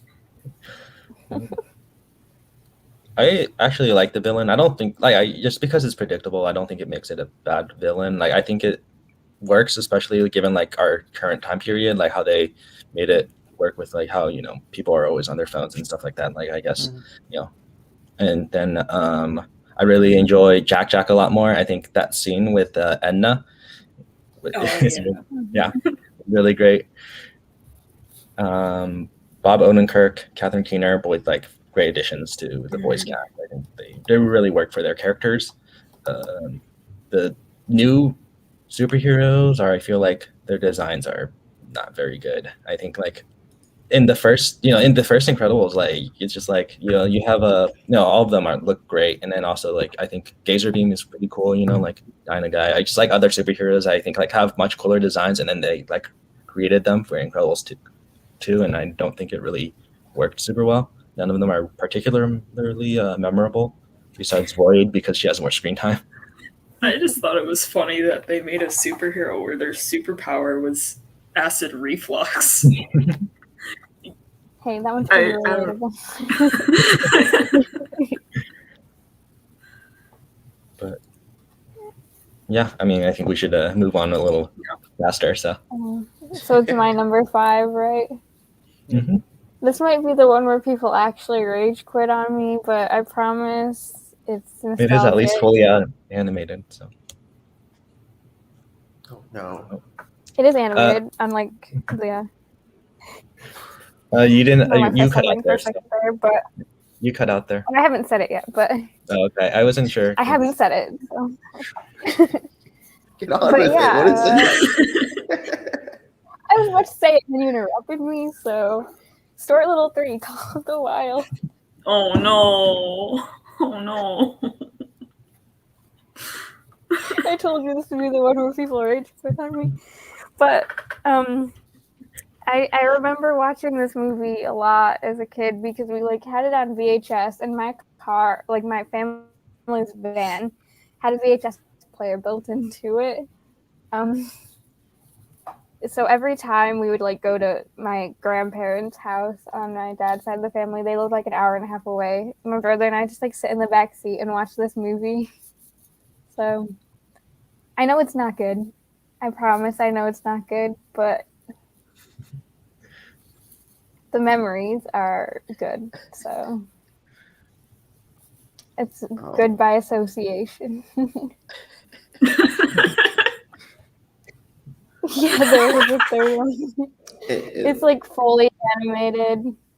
I remember there being a skunk, but is the skunk in the other two, or is the skunk just in the third one? No, it's just the third one because I rewatched the first two recently enough. Yeah, I liked the skunk. I don't know. I mean, I haven't seen this movie in a long time because we don't have the van with the VHS player anymore. It stopped working, surprisingly, because, it was old. The van, not the VHS player. Well, the VHS player did still work. The van stopped working.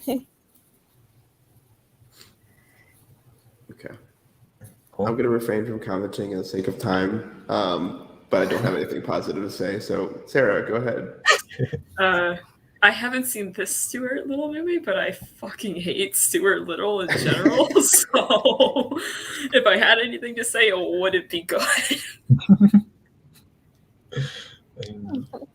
I haven't seen this since I was a kid. I think they're cute movies.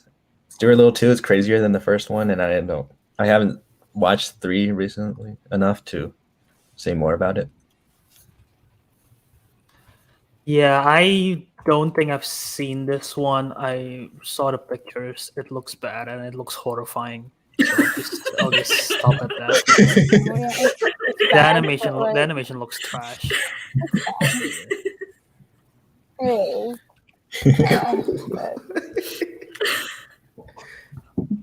I didn't want to say. I mean, I'm not anything, going to so sit here that's and say why I it's a good refrained. movie because The only Stuart Little 3 that I know is Stuart Little 3 Big Photo Adventure, a PS2 video game, and it's awesome. All right, I'll stop. okay. All right, am I up? Mm-hmm. Okay. I'm pretty sure I'll get a swamp on this one. My 5 is Toy Story 3. Oh yeah, my swamp. Get out of my Okay. We'll wait on that then. My number 5 is Ralph Breaks the Internet. I know there's definitely a lot of like negative opinions about this movie out there, but I don't know. For some reason, I loved this movie. Like there was just so much about it that I really enjoyed. Like I think the biggest part was just like when they're like going through like the internet, just seeing all like the little Easter eggs to just various things, and also the Stan Lee cameo that I don't know. I think that was right around when he died. Yeah. So I think that for some reason made me really emotional in theaters. But yeah, I can understand a lot of the criticisms about this movie, but I personally loved it. And then also, who doesn't love a good Rickroll? Oh, right. Yeah. I found that out later. I couldn't bother to stay through the credits. I found that out later, actually. Oh, man. Imagine working at the theaters during that. I didn't, but all the stories that you guys tell me about, like walking, I've never worked at a theater, but all the stories you guys tell me about walking in during after credits scene, I can't imagine that one. Oh man, yeah. The amount of times I've had to walk out of a theater because there's a movie I wanted to see and didn't realize there was an end credit scene. Too many. Yeah, no, I like this movie. I think it's a good sequel. I think I just like how it deals with the themes of their friendship and like how it, the idea of like just I'm blanking on the term, but how Reliance, like reliance. on Yeah, each other. exactly. Like I just like how much Ralph relies on like Vanellope, and like they're I think it works well. Like with the insecurities and stuff like that, I really enjoy. Uh, I think the Disney princesses are pretty fun. Yeah.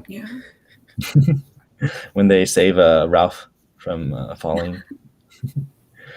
Avengers team up thing that they have, yeah. The new characters are pretty fun. I like the Taraji P Henson as Yes, and Alan Tudyk or Gal Gadot as Shank, but yeah. Felix and Calhoun, I think they're a little sidelined too much, which I like their characters from the first movie, so Yeah. it would have been nice to see them a little bit more. But Yeah, that was probably my biggest complaint about the movie, but it was a pretty minor issue in the long run for me. Yeah, I didn't really love this film.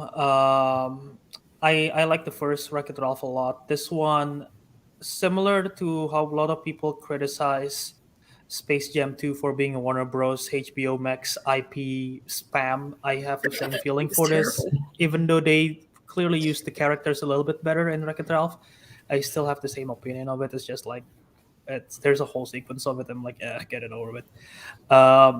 But yeah, I don't think it expands much on both of the two characters in terms of their character arc, and it just doesn't do much for me. So yeah.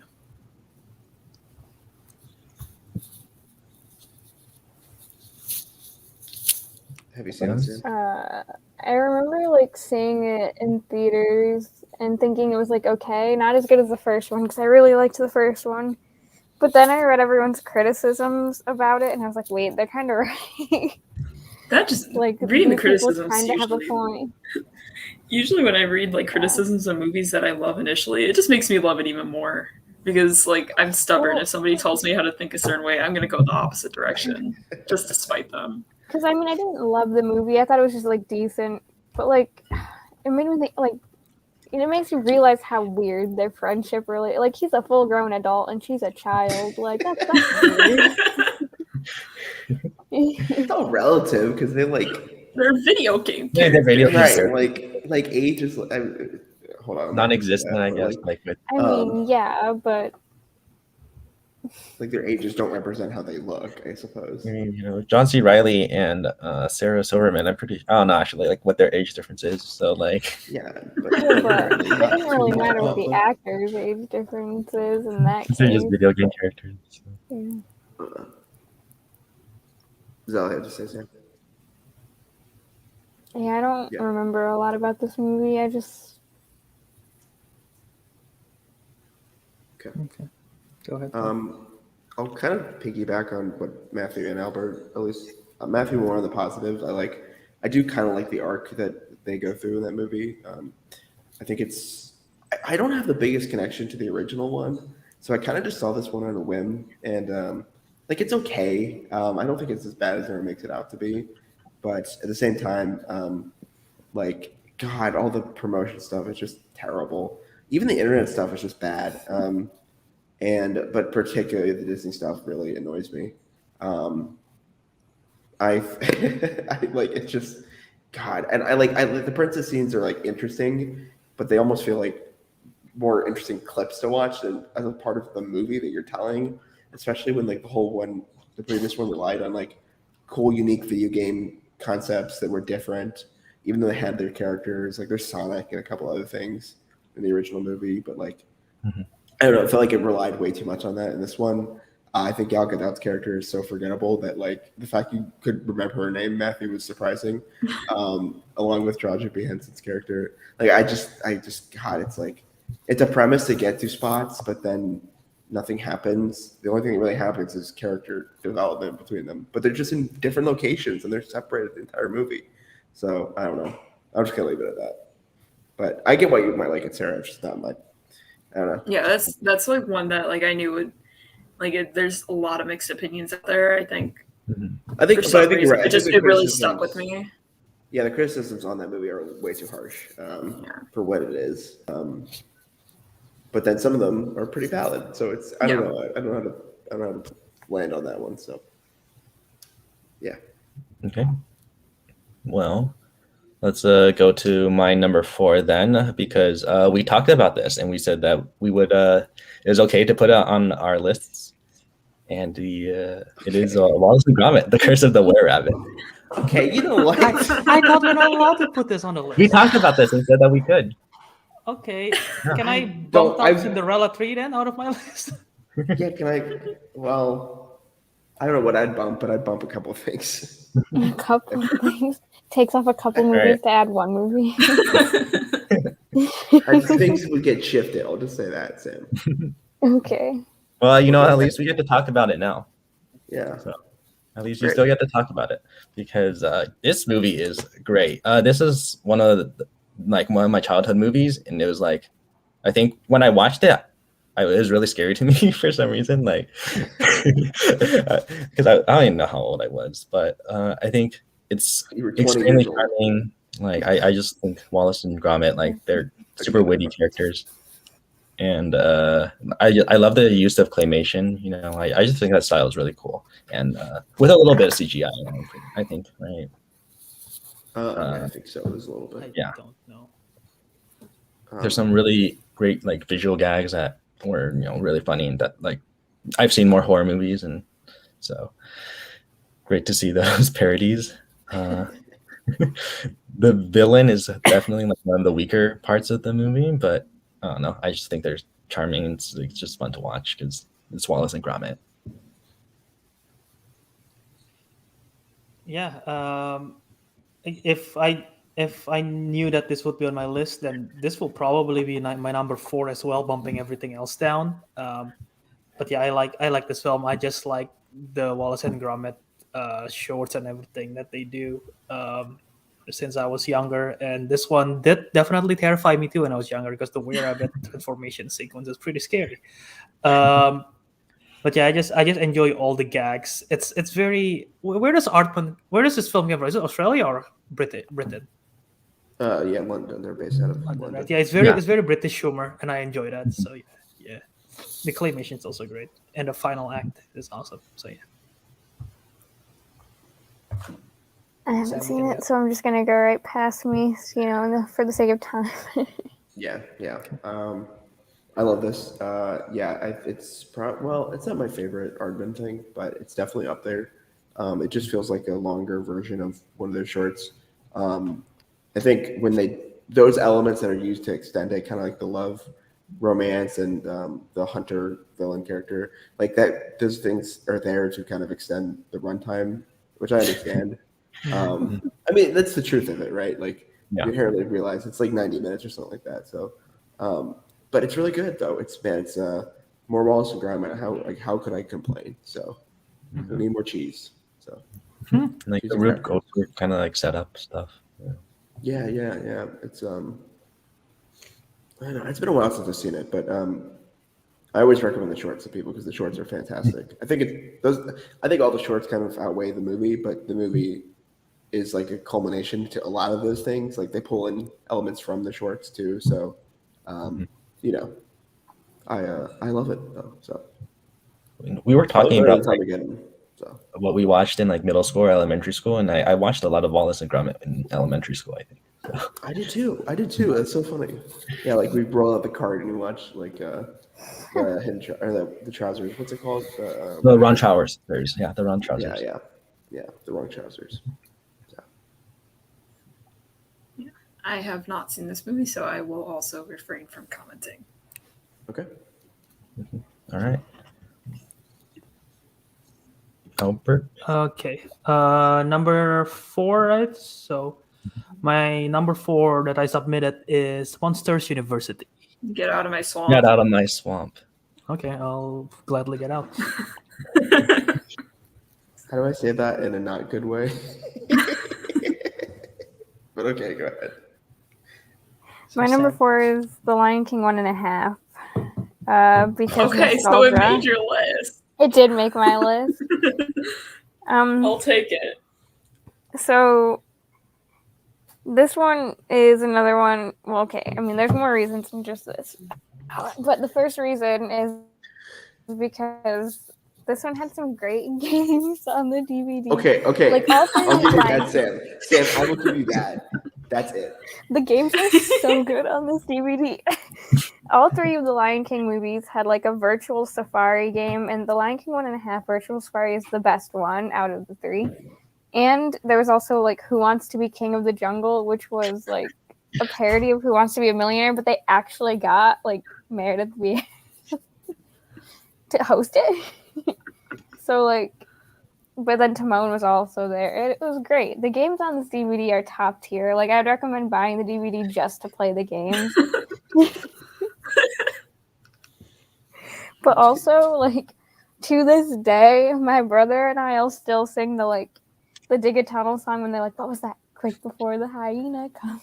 Like, anytime someone says, what was that? We'll just be like, quick before the hyena comes. Yeah, so Lion King 1.5. Not as good. Not the worst Lion King movie, but... That is not true, but I know it's an unpopular opinion. Okay, Debatable. not including the CGI. Okay. Oh yeah, I was about to say. Okay, yeah, I have CGI beef with that shit. movie. I have beef with that movie. I think most of us do. I don't know. Mhm. I just don't care enough to It watch felt like it. it was never going to end. But yeah, Lion King 1.5. Cool. Should I get Cool. faster? Yeah, I Yeah. hate this shit. Yeah. I hate this so much. I really do. I really do. I think it ruins The Lion King more so than 2. And honestly, Lion King 2 the does games not don't- ruin Lion King. We'll get to it when we get to it, Sam. Okay, but I do not like this movie. I think it doesn't. No, I can't. Sarah, go. What were you going to say about the games? The games are good. The game on that one was fun because So good. because like it was literally all the Disney villains too that were like a part of it, which is like a cool thing. Oh, yeah, like in the theater thing. That was. Yeah, that was cool. That's it. That's all I could say about the movie. I hate everything else I hate about it. Yeah, I haven't seen this movie in forever. I haven't seen any of the Lion King movies in forever.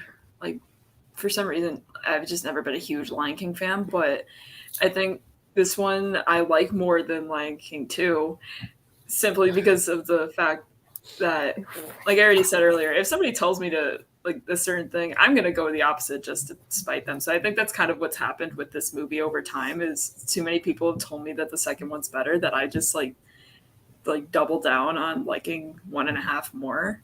But I honestly don't remember enough about either movie to really say much more than that. I know more people who like The Lion King 1.5 more than The Lion King 2. So, No. but they are I, wrong. Sam, this is what, I'll agree with you once on this. They're wrong. You're absolutely wrong. Thank you. I hate this movie. Oh my Okay, god, I it's can like it is terrible. Well, The Lion King 1.5 is terrible.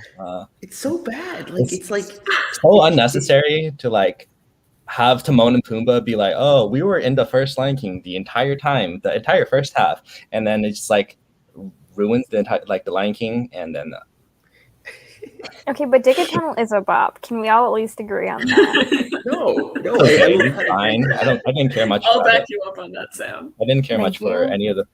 I think a lot of animated sequels like to take the side characters and put them in the front line, and it just doesn't work here. Like Timon and Pumbaa do not hold their own in the movie. Oh, I mean, I didn't like this movie, but it's just really nostalgic for me.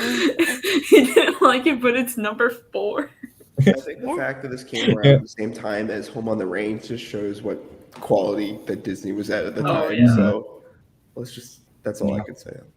Like, I think the fourth wall breaks like add a uniqueness to the movie, but also just ruins the flow. Like, just takes it away. Yeah, it's not good. Did not care for it. Yeah, I've never seen this film. I know they marketed it a lot in Disney Channel. I just remember that. But I learned something new today. Apparently, the Dig a Tunnel song was from this film. All I know that song because a YouTuber that I watch used it as their outro video music, and I like it. I didn't know it was from this film, so that surprised me the most. I got to ask about that after this. Will do.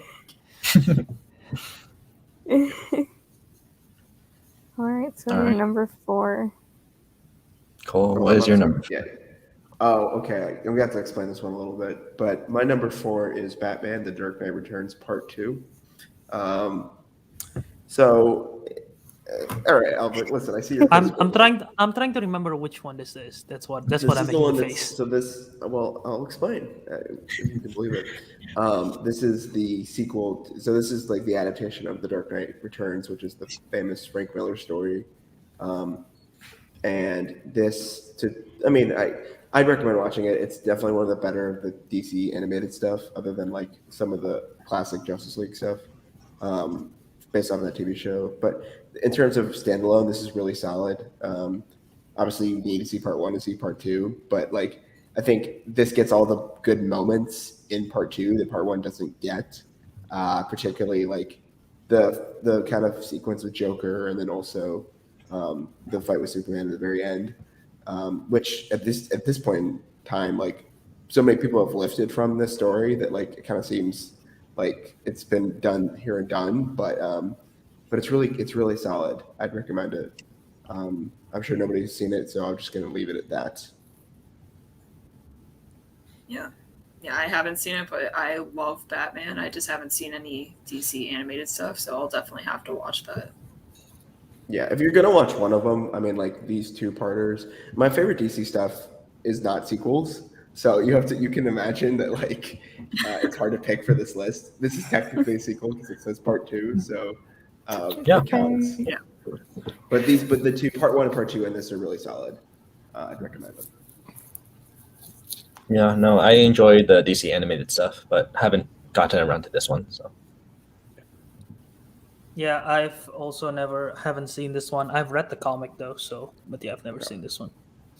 I haven't seen it either. So. Cool. All right, let's keep going. all right, Let's go. My number 4 is Shrek 2. Oh, Get Get out. out of my swamp. Get out of my Yeah. swamp. I knew that was coming. All right, Matthew's turn. all right. My number 3 is Monsters University. Get out of my swamp.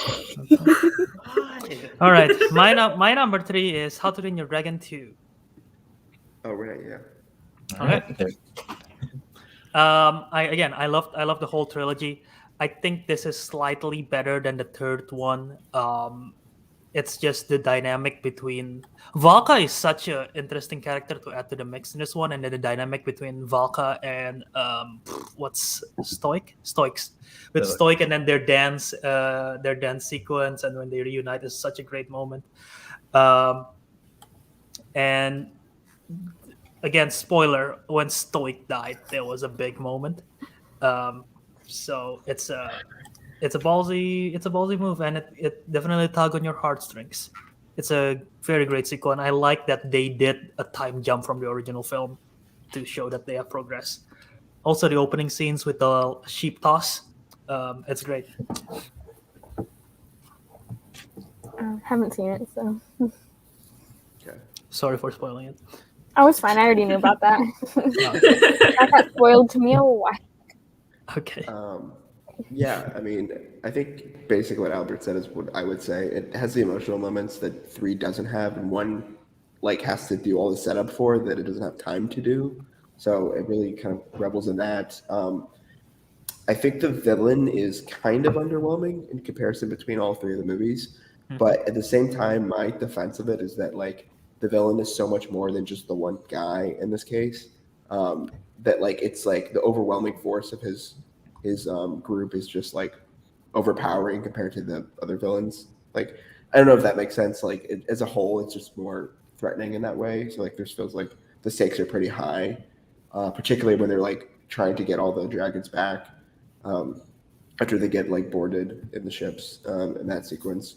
And then yeah, I mean the final defense of the town is really cool, and like yeah. I mean, you basically said everything I was going to say, Albert. So, I don't think it's actually the ugliest one of them all in terms of visual style, particularly when they get out into like the ice regions with her. I think it doesn't hold up well, but like just because it's just not a lot of variety, I think. But then once they get back into town and some of the ship stuff is a lot more visually interesting. So, yeah, I still think it's better than 3 though. So. Yeah, I think and I said this back when I talked about the Hidden World, but like this one I think is very similar to that for me. It was hard for me to put this one behind the Hidden World. I think a lot of it, the reason I put it behind was just because it just wasn't as visually interesting as you just said, but it was still a great movie. I think the first time I watched this, I think was right around the height of like my Game of Thrones obsession. So when I saw that Kit Harington was one of the voice actors, I was super excited. Yeah, I don't know what else I could really say. I think it was a great movie. Yeah. I feel like I already said enough about How to Train Your Dragon that we can just Keep on going. yeah. All right, so my number 3, all right? Yep. It's a complete Okay. nostalgia pick. Everyone's gonna get so mad and groan when I say this. This will probably Say this be for on every people. pick. You already picked Stuart Little 3. I don't know how much more we can grow. Wait. Shrek 2. I did say Get Out of My Swamp, but I said it quietly because I wanted for the bit. Get out of my swamp. Get out of Get my out of my swamp. swamp. See, I Yeah. put one on there that people will actually take me seriously about. Okay. Cool. All right. I'm up then. Yep. Okay. There's no way anybody's gonna have this, so I'm really excited. And it's all the way at my number 3. That is an extremely goofy movie. Oh, this is such an underrated movie. That's a good one. Okay. I think it's better than the first one. It doesn't Yeah. have a lot of the teen angst that was in the first movie. Like they made it interesting, but also just like I don't know, not for me. This one is just so bizarre. Like the whole premise is just so ridiculous. You gotta love that. Like, oh, he's going to college, but then also my dad has to go to college. It's so great. The songs in this are so good. Oh, yeah. It just like this movie basically introduced me to disco as a kid, which is even Nice. crazier. The fact that it's like this weird X Games promotion is just so bizarre, and I love it for it. Everything. Yeah, anytime this comes up on like Disney Plus or whatever, if I'm in a bad mood, this will always lift me up. So this is definitely a nostalgia pick, but I still think it's actually really solid. Yeah. Yeah. So This is definitely one that I think I considered at some point putting on my list. So it was like probably one that like just missed, but like this movie doesn't get enough credit. Like I think it's a great movie. I also like it a lot more than the first one. Yeah, a lot of what I would say would just be repeating what you said, but yeah, I think this movie doesn't get enough attention. I watched this for the first time at Disney Club, I think. I remember that. I remember that. I think it's a good movie. Yeah, no, I enjoyed it, but I don't have a lot of like nostalgia towards it to like, bump it any higher. But I think it's a good time. okay. Looks like Albert is indisposed. Yeah. So Sam, do you have anything? Okay, Sam. Oh no, Albert's back. I don't remember much from this film. Yeah, I just don't remember much from this film. I know I've seen it. I literally don't remember much, except from what you just said, Cole. So Cool. I think I like it. I don't know. I haven't seen this one or the first one, so Okay. And that's the end of extremely goofy movie section. I'll watch it eventually. Because It's just a good fun. It's also thing. like really Yeah, short exactly. too, so that helps. All right. We're on number 3, right? Yes.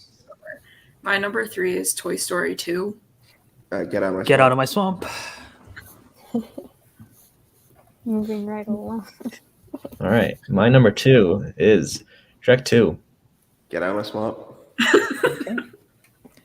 I guess my number 2 is also Shrek 2. So we're getting out of the Still swamp. get out of my swamp. Sorry. Okay. My number 2, one that people are actually going to hate me for. You all already noted it. Well, everyone in the Real Ranch Yeah. episode knows what it Yeah. is, but Alvin and the Chipmunks, the Squeak.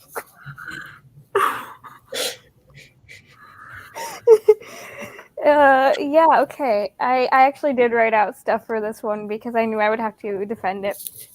I don't remember anything about this movie. Okay, and now that's a lie. I don't remember enough to know whether it's a good or a bad movie. It's probably bad, but I liked it as a kid. So, okay. I'll just read what I wrote. we only ever went to my like little hometown theater that only had 2 movies at a time when I was a kid because tickets were only $4 and we couldn't, family of 4 could not afford to just like go to the big theaters very often. But this movie didn't come to our little theater in opening weekend, so we drove out half an hour to go see it. It was like a very special luxury for me because we went to the fancy theaters. So yeah, that alone made it like good, but then also there were girl chipmunks in it, and little 9-year-old me was like, "Hey, feminism."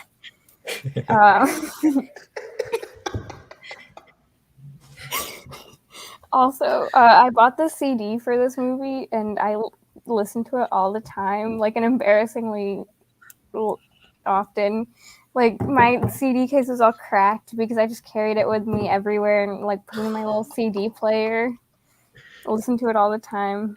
Yeah, Wait, Chipettes. so it's them singing the songs. It's not like the songs. The chipmunk Okay. version of these songs. Okay, Like- okay. I just had to be Okay, sure. I'm about to embarrass myself further. I would go on YouTube and look up songs that weren't in the Chipmunks movies, but like the Chipmunks version. Did they just change the pitch and sped up? Yeah, Yep. it's okay. Because I was I did that obsessed. too. Okay. Hear the, like crazy rap shit. That's like Oh, well, sung by the reason Chipmunks. I did it was because I liked the Chipmunks and the Chipettes, and I just like wanted to hear these popular songs sung by them instead of the actual singers. Albert, you having a good time? Once it get to my turn, I have something to say. Yeah, I'm not proud of it, but the sequel, Chipettes invented feminism. They're icons. Love them. Now everyone can bash me. It's fine. I think you did a good enough bashing with the soundtrack bit, so I'm just gonna leave it at I know. that. Not my proudest it's moment. not good. David Cross got a paycheck. That's all I can say. Go ahead. Sarah. Yeah, I have nothing good to say about this movie. So at the same time, I'm just gonna not say anything. I don't think I've seen this since theaters, so I can't really say anything. There's no need for you to see it again. I'll have to. I got to complete the collection. Oh, Road Trip is really bad. Road Trip, yeah. They're all bad. I've never Yeah, seen you're it. right. I like the first one. I have good memories about it. I don't remember anything, but I didn't like Chipwrecked, but the Road Trip is worse. Oh, you're right. That's when the franchise jumped the shark, right? It's not on the first movie, on the third one. Right. Albert, do you have any opinions on this movie? Yes. I like the first Alvin and the Chipmunks film. I don't think this should count as animated, but since it's qualified in Letterboxd, I'll accept it. Hey, I sent in the group me and I was given permission. Fair. Matthew did give me in IMDb, so I was like, well, if it counts for both, like Okay. I'll allow it. But yeah, this film is all right. The thing that I want to talk about is the pop songs that you said that you search up pop songs that doesn't exist in the film and it. Well, I'm dropping a link to the live chat. That is one of my most viewed videos from my personal YouTube channel, and I basically did that on Audacity. I did What Makes You Beautiful, One Direction. I high pitched it. I remixed them. I remixed the trailer from Alvin and the Chipmunks Shipwreck, and I put that into my YouTube channel. Not only that, the reason why I'm laughing the whole time is in high school, I'm such a fucking, I don't even know how to describe this. I basically download the most trendy pop songs, and then I high pitched it, put it on a USB drive, and sell it to people. And people actually paid me for those. I So feel like child Oh me. my god! I'm pretty sure it's illegal. If But I yeah. was a One Direction fan when I was that young, I probably would have seen that video, but I didn't. I actually was never a One Direction fan. That's my one Fair. proud It's not moment even of it's not even childhood. a good quality. Like the pitch is so off. I don't know why people want it, but yeah. Well, I'm gonna watch it when this is over. But yeah, that's all I have to say about it. I'm a bad person.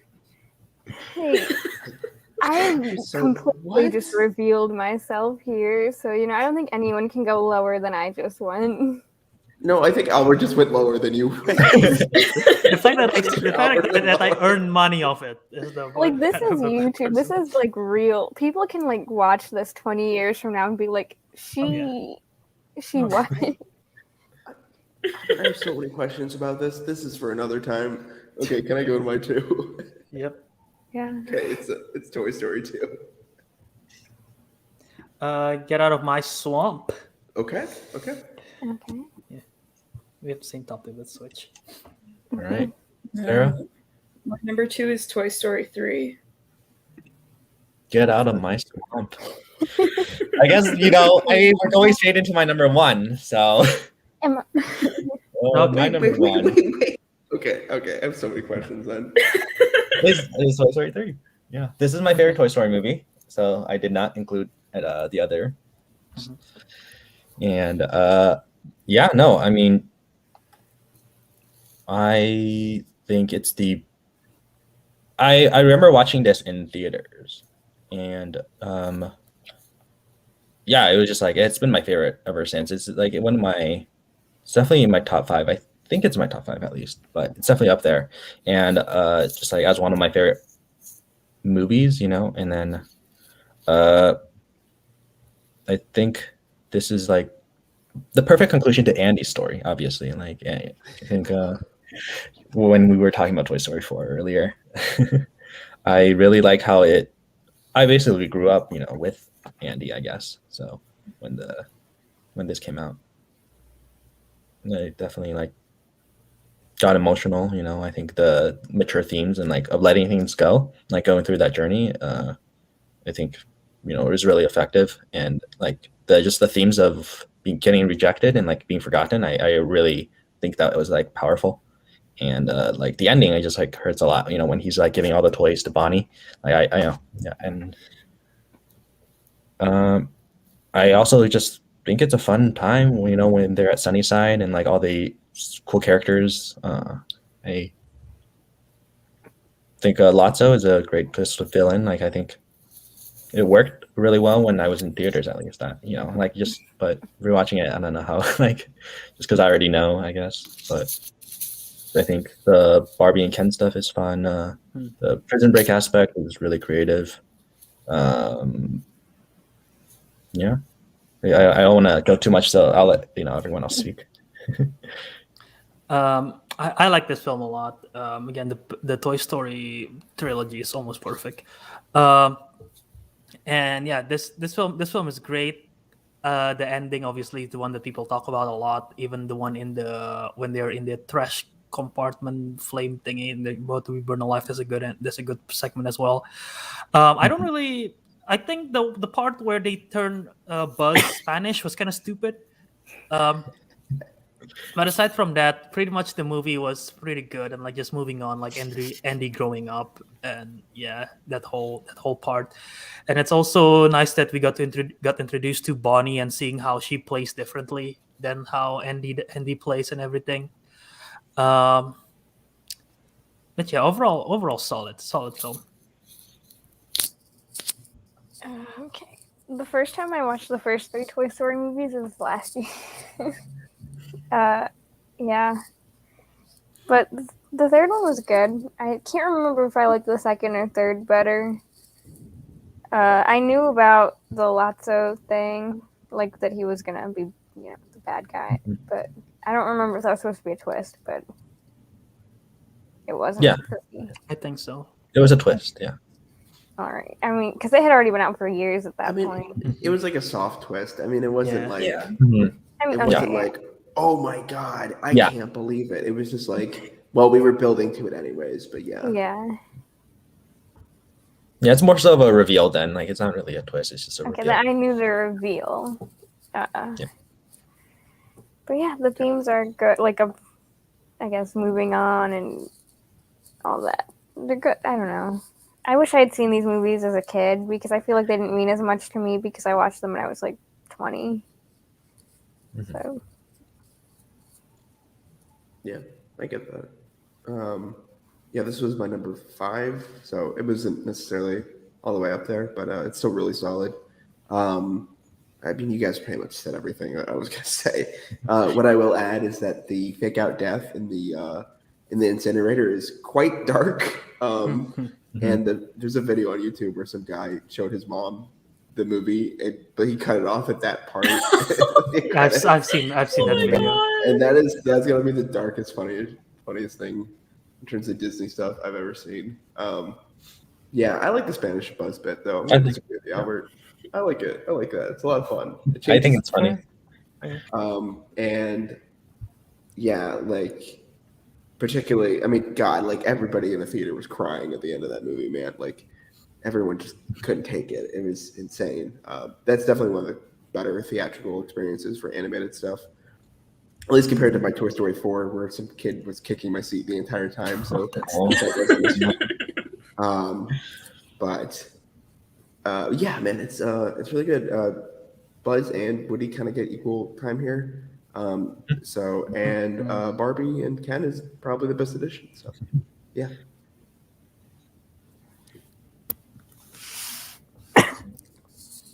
Yeah, so this is also my favorite Toy Story movie. Yeah, I love this movie a lot. I think I don't really have anything bad to say about it. I think it's just I think the reason I like this one more than Toy Story 2 is just because I relate to like the big theme, like the Let It Go theme, like just all of that. Like just like throughout my whole life, that's just been something that's like it's resonated with me, and it's just very stuck with me a ton. Yeah, I think Toy Story in general, all 4 movies, is just great, and it's like, to me, it's like why I love Pixar movies so much. But yeah, everything else I would have said, it pretty much has already been said at this point. All right. Well, then I think we can move on to Albert. Number 1, right? Yes, you're number 1. Yes, my number 1 is Toy Story 2. Yeah, so yeah, this is my favorite of the Toy Story films.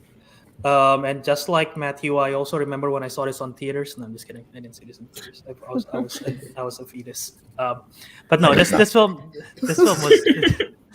is really, really good. You guys mentioned how Ken and Barbie is a great addition to the franchise. Jessie, arguably one of the best addition to a franchise in any franchise ever, just as a character. Just especially and her arc, that song, the Emily song, that breaks every time. And like similar, like Sarah resonate with the theme of like moving on, the theme of being like forgotten in this film resonate with me, and just that they just handle that so well. I think Prospector Pete is a great villain in what he's doing. There's lots of comedy, obviously, and I was supposed to say something. Oh, the sequence where they fix Woody. Those are like those satisfying type videos that you watch on YouTube, like oddly satisfying. That whole sequence is just so. Very true. Sorry too. Yeah, I was gonna mention that if you didn't. So. I had to bring it up. Go ahead, Sam. Yeah, I mean, like I said for Toy Story 3, I wish I had seen these movies earlier. Like, I guess the one good thing is I understood the themes because I watched them as an adult. But yeah, Jessie's great. You know, like I agree that her addition into the story was probably my favorite, like, new character in a sequel for those movies. Let's see. I had other stuff to say, but it, of course, all left my mind as soon as I thought of it.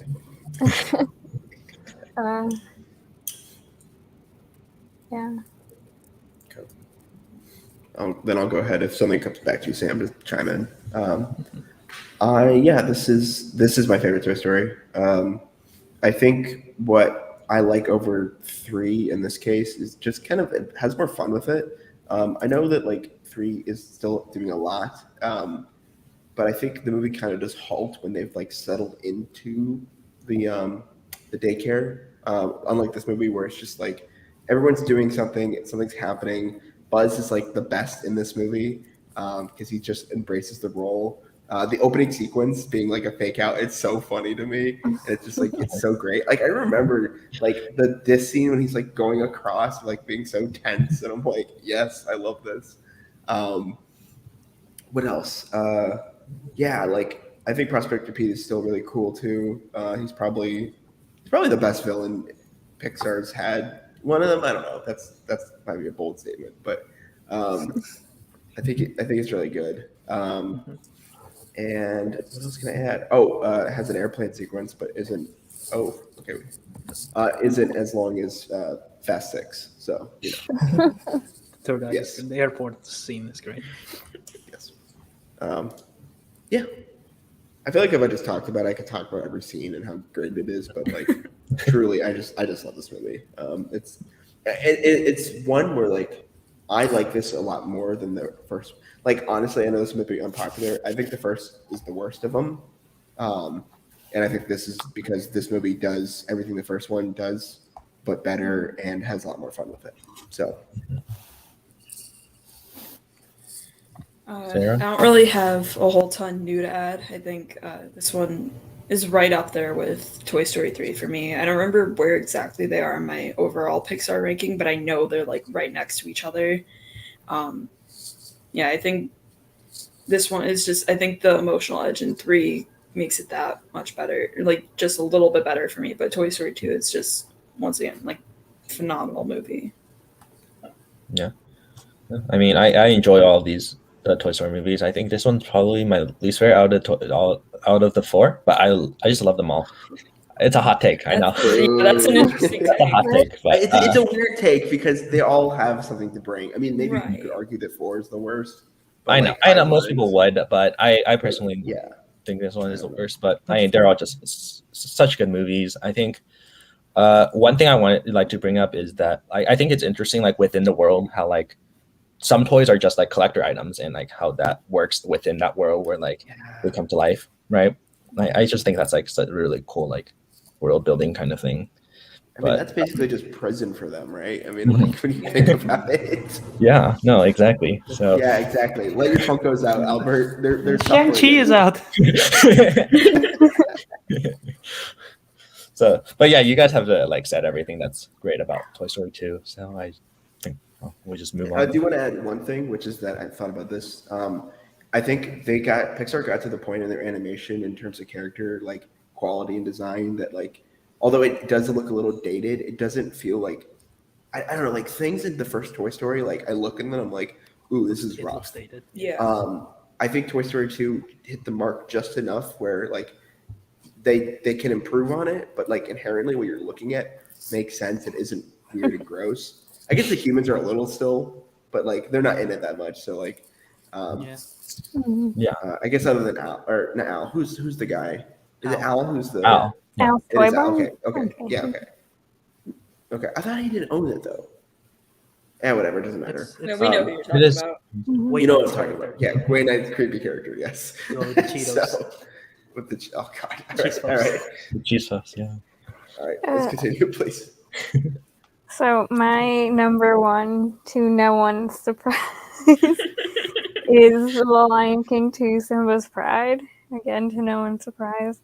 Damn, that not I mean, yeah, I actually do like this movie, but it's also like nostalgic. I watched like this is the Lion King movie I watched the most as a kid. It's the only one I've rewatched like in recent years. I think the rest I haven't seen since like at least middle school. So, I mean, I get it. I get not liking a direct to DVD Disney animated sequel, but this one's just. I like all the songs. I like the characters. I just look past the bad animation because animation doesn't have to be good for the movie to be good. Like as we've been talking about, I don't know. Like, I don't think that's a good criticism because the quality of animation does not equal the quality of the movie. So, but yeah, it's a good movie. I will defend this movie until my dying day. It's on my favorites list. like favorite movies, Oh.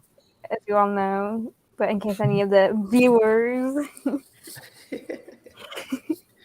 yeah, it's a good movie. I mean, it's nostalgic, but I also just genuinely do like it. So now you can all criticize it.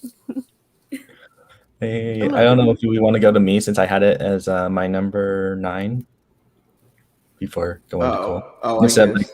yeah, because I had it in my I mean, list. I have thoughts. I mean, like we can kind of just go around. I mean, it's not that I was ever going to put it on there. I rewatched it, to be fair, Sam, just to be sure, because like there was one that I was like, okay, maybe just me reflecting on my childhood, it wasn't as good. I maybe being too harsh on it, but the songs are actually pretty decent. I think my problem is you mentioned the animation. It's not great, but it's also not the worst of some of the Disney directed DVD. Like Hunchback of Notre Dame 2 has got to be the ugliest movie I've ever seen. So I can never knack something like this for at least trying to replicate it on a smaller budget. I just love The Lion King too much, man, to like kind of to ever give this movie as much credit as you might. It's also just weirdly muddled in who is who, and I think Matthew Broderick is like kind of phoning in his performance, which doesn't help. So if I had a genuine criticism, it'd probably be that. But yeah, it's also hard to compare that movie to one of the, considered one of the best animated movies of all time. So, I mean, it's really hard, but so I get your love for it. That's just not my thing. Also, it's just Romeo and Juliet. Like, I don't understand. It's not Lion King is just Hamlet. It is, but it's not though. Like, that's the thing. It's like, and this is also not entirely Romeo and Juliet. Yeah, I was gonna say they don't die at the end. Spoiler alert. Yeah, because like, I mean, I assume you didn't think they because they're died at cowards. the end. That's why they wouldn't let them die. Well, No, okay, but, because like- they weren't gonna have lion suicide in this movie. To put They Romeo jump and off Juliet's They ending. go to the canyon and jump off. It's a Disney movie, so I mean, they're not gonna Yes. kill. Yeah. That's all I'm gonna say. I could be way more harsh on it, but I honestly, I think your passion for it is positive, so I'm not going to be. Yeah, I don't remember enough about this movie to make any real criticisms towards it. I just know that it was my least favorite of the Lion King movies. I'm not counting the crap that came out recently because that movie does not exist to me. It just, yeah. But yeah, I mean, we all have our favorites. I can't judge. So that's all I'll say. All right. Yeah, no, I mean, this is pretty, this is definitely one of the best like directed DVD sequels that I've seen. Obviously, like I haven't seen all of them, but I think it's still a good time. I think the songs are really good. I really, obviously, like, He Lives in You is one of the best ones, but I also enjoy like the Deception song.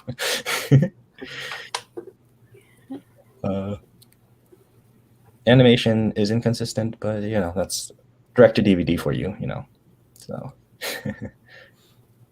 Yeah, I mean, there are like eras of that direct to DVD where there's like really bad, then like around this time when they start getting better, and then once they go to like digital and like with like Leroy and Stitch and like Bambi 2 and a couple of those other ones that like it just improves because the technology improves too. So it if this movie was made today, I bet it would be interesting. I don't think Barry Jenkins is going to make this movie. I think he's making a prequel. Imagine if it Probably is. not. But yeah. Barry Jenkins. I like, Lion King 1.5.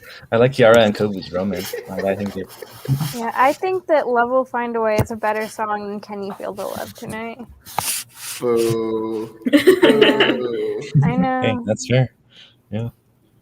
No, it's not fair. So- It's a better Well, love song. I mean, The Lion King is a great movie. I don't have the same like connection to it as like most people, but I think Same. like The Lion King is definitely like a 10 out of 10, but I just don't have the same love for it, I guess.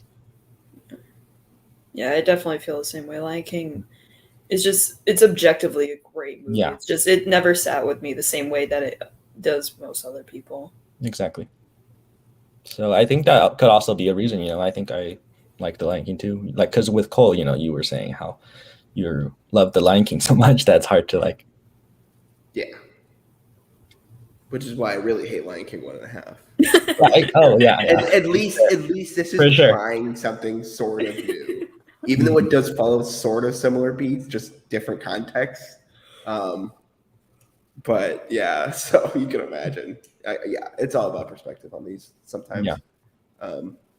That's why I'm probably sure. Like we've been talking about Mulan too because it's terrible. Oh, But, Mulan like, too. Oh no. but there's a reason why, because like some people like Mulan more than others. That's not one I connected with. So when I see Mulan 2, I'm like, it's bad, but I also don't care enough about Mulan for me to Mulan like, 2 hate fucking 2. sucks.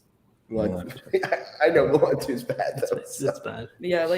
Yeah, Mulan's like my second favorite Disney movie, I think. So what you said definitely, I think, holds true. Like, I think I hate that more because I love Mulan so much. So it makes sense Mhm. with how you feel about the Lion King sequels. So yeah, Sam, I'm sorry, I haven't got a chance to log this film on Letterboxd, but I did watch it earlier today. Oh. You see my fake out there. I don't think this film was that bad.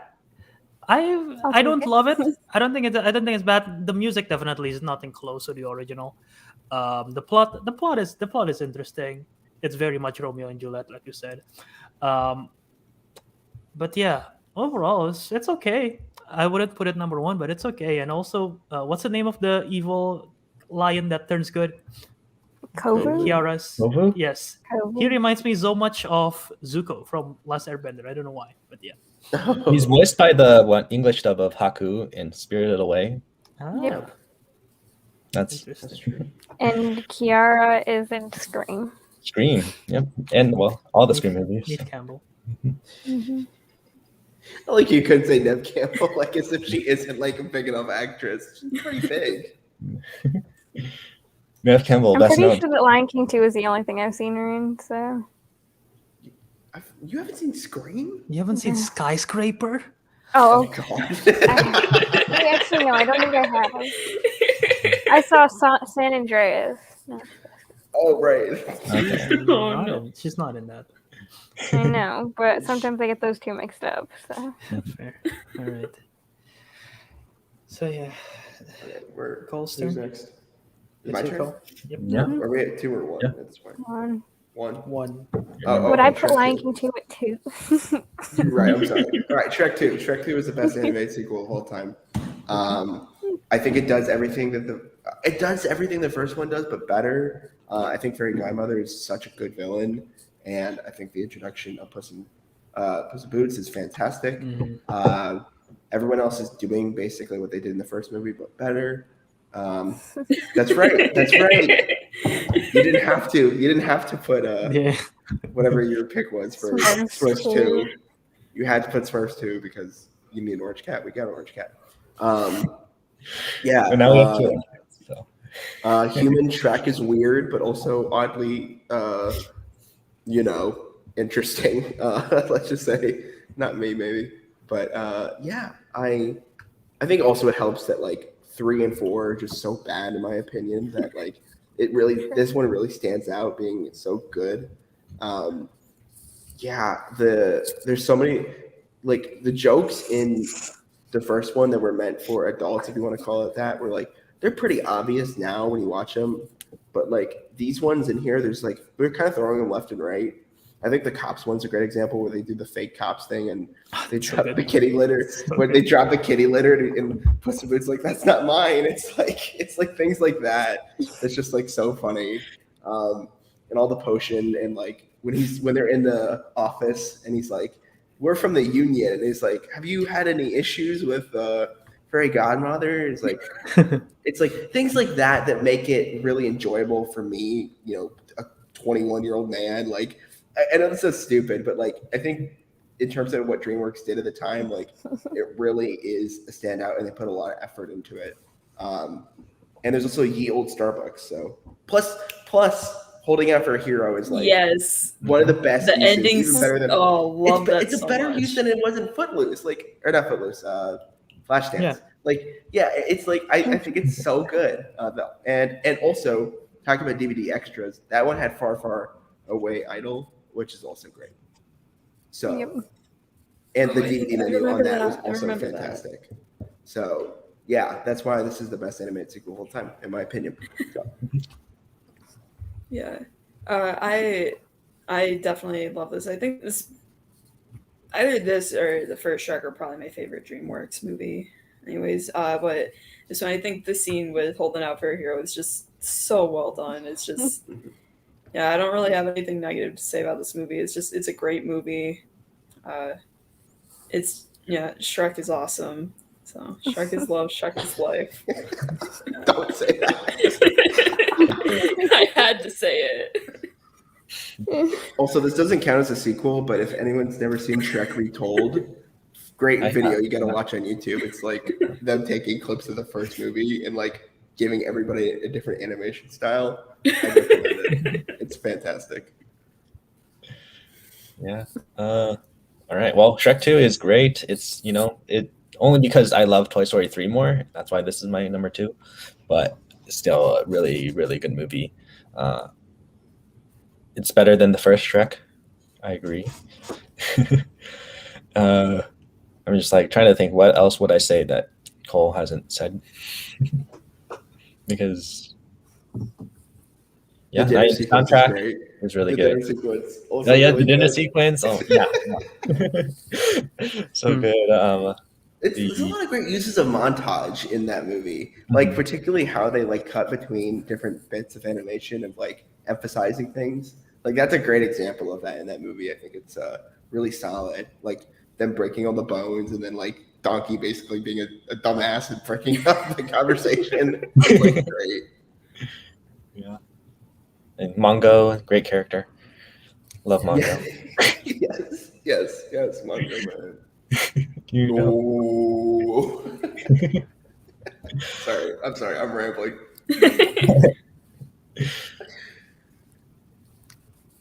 Albert, do you have anything to say? Yeah. This was my number 2 on the list. This film is great. The same way how Toy Story to Toy Story 2 was a great improvement on just the overall thing and expanding the world. This one did the same thing for Shrek. It's the thing that surprises me is that a lot of the DreamWorks stuff in the earlier 2000s, they did a lot of pop culture references, and that could be very dated. This one doesn't. This one works very well. Well, it kind of does. It kind of does, but it still lands. The joke still lands, and all the reference that they did still lands. Like the one that you said, the Knights thing, that one still works. But yeah, there's lots of great scenes. Obviously, I like when the King Harold goes to the pub and try to look for Puss in Boots and everything. So yeah, lots of great stuff. One of my favorite scenes, I think, is very underrated actually, is when when Shrek first arrived in Far Far Away, and he came out of the carriage, and then King Harold was just like arguing to the Queen about something, and then Shrek is arguing about something, and they just interweave the dialogue together, and it works so well. It's awesome, hilarious. But yeah, this is a great film. I would say this is the second best film in which the main character visits his partner's parents' house for the first time, only to realize that they are racist who have hatched a plan to have a white guy steal their identity.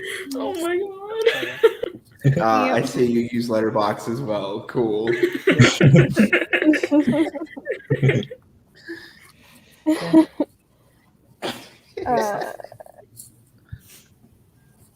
Yeah, Far Far Away Idol, great. My brother and I would go through clicking all of them to hear their like performances. We had the soundtrack that was just everyone's Far Far Away Idol performances, like the CD of it. Is that a thing? I didn't even know that was a thing.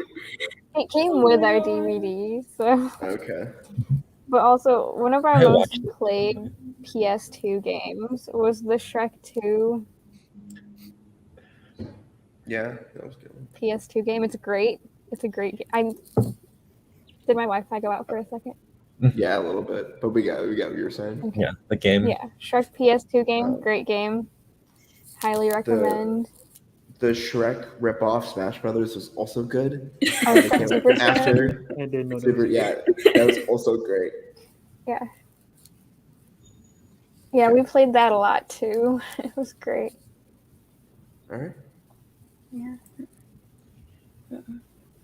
Let's Let's Thanks go for for So- the No, final movie. My number one is Monsters University.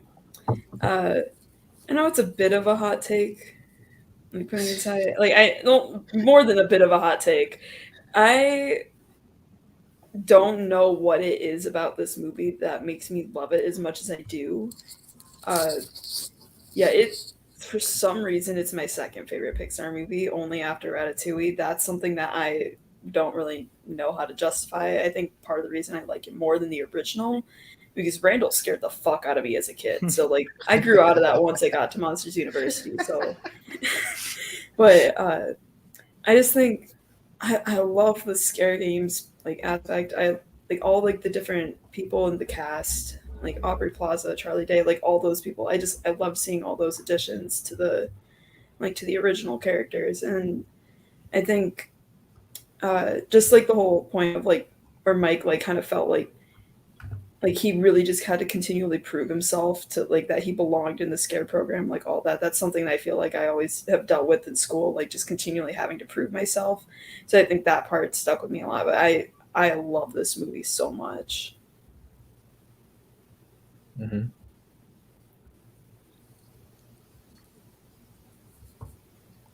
All right. Yeah, This is definitely outside of the Toy Story sequels. I think this is easily the best Pixar sequel, or prequel, I guess. But still, Yeah, you know, yeah, yeah, you know exactly what. But no, I think this is amazing movie. I really like the setting of the college. I think it Mhm. just like brings a lot to the world, and I think it adds a lot. Like it could be very basic, but I don't know. I think the everything about the movie just like works really well within that college, and the characters are all great. I think what I love the most about it is just like the themes that like with Mike and like how maybe you aren't like gonna fit for like scaring, but I think like there's like other destinations that you can go within like the scaring world, and like and then I feel like the adult themes there is like works really well, and yeah, I mean animation looks even better than the first. I think Sully's fur especially like just oh yeah. so looks amazing, and yeah, I don't really have any notes for this. I'm just trying to think in my head. I think Billy Crystal and John Goodman, I think just their dynamic together is even better, or it's just like is really great. Again, in Monsters University, I think they really bounce off each other really well. It's cool to see them meet for the first time, and now how they learn to become like friends with each other, Yeah. Uh, yeah. Okay, I'll chime in. This is my number 4 on my list. I like this film a lot. I still like Monsters Inc. More than this one, but it doesn't mean that this one is any bad. I enjoy the college setting a lot. It's really refreshing, and it's one of the best like college movies in terms of depicting a college, in my opinion. Maybe I haven't seen that much, but this one's really good at it. Also, like I'm not saying that there are monsters in college. I'm just saying like the world. I was gonna make the joke. And like I love the character designs as well. Art is the purple one, right? Purple one, yeah. And everything. It's the character designs are great. It's a lot of fun. The scare games are a lot of fun. The music is great. The score is great. And yeah, I enjoyed it a lot. Everything else has been said.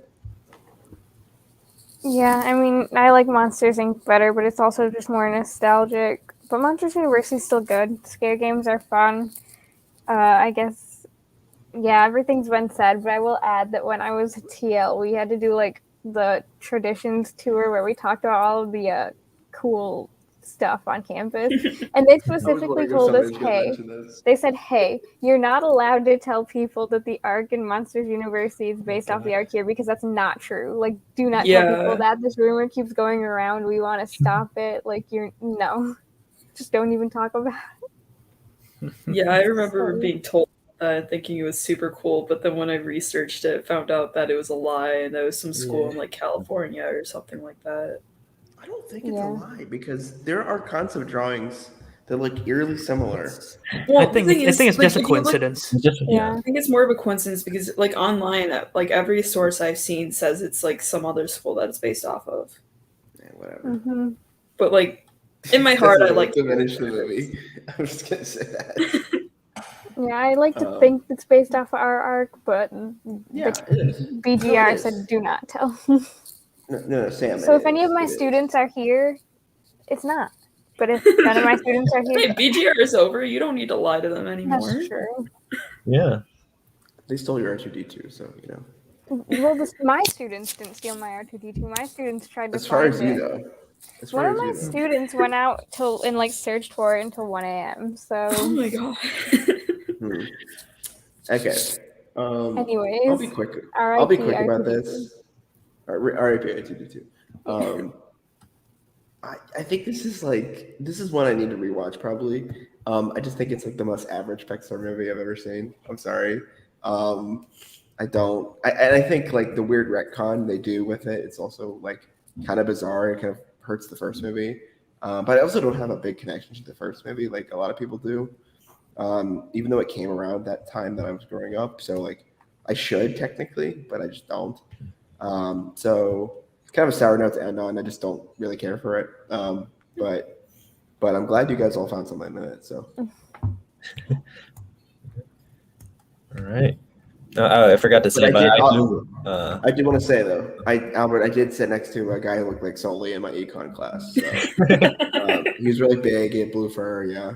So Oh, interesting fella. I promise I wasn't hallucinating. Interesting fella. I forgot to bring up that. I do dyed my love hair blue. the first movie. Oh yeah. I love the first Monsters Inc. So I feel like Monsters University is just like a worthy Yeah. prequel for the film. As a college student, it really resonates. Yeah, no. Also, it takes the I think. It also like how Cars 2 and Finding Dory, they all like take the side character and put them. Mm-hmm. Guys, where was Cars 2 on everybody's list? Cars 2 fucking sucks. The No. only thing I remember about Cars 2 is we bought a Cars 2 toy for my cousin's son for his birthday, and it like every time we went over a bump, it would just say, "I'm not scared of Francesco." And they lived in Pennsylvania, so this was a 5 to 6 hour drive. Oh my God. Every time we went over a bump. Dishonorable mention to Cars 2 because that movie sucks. Can I True. do a Dishonorable dishonorable mention mention? to Mulan 2. Cars 2, Mulan 2, Yes. Hunchback of Notre Dame 2. All of the Beauty and the Beast ones. I don't care which one. They're Yeah. both terrible. I've got a Cinderella dishonorable 2. mention. Dishonorable Pocahontas 2 mention. for being so weird. Oh, I yeah. don't get why it's even there. Dishonorable mention to Fox and the Hound 2. Oh, or yeah. Okay, That's, yeah. true. It's All right. Does anyone have any honorable mentions that we haven't talked about? I think Wallace and Gromit would have been mine, but I didn't think it qualified. So I guess I I did. But Fuck it. um, I'm gonna put it on. I think we did talk about it, so I thought it'd be okay. yeah, I mean, Toy Story 4 would be an honorable mention. I just also kind of want to hold back on some of the franchise stuff. Mhm. So it didn't make my cut. I don't think there's anything else. That I really- Madagascar 3, Europe's Most Wanted.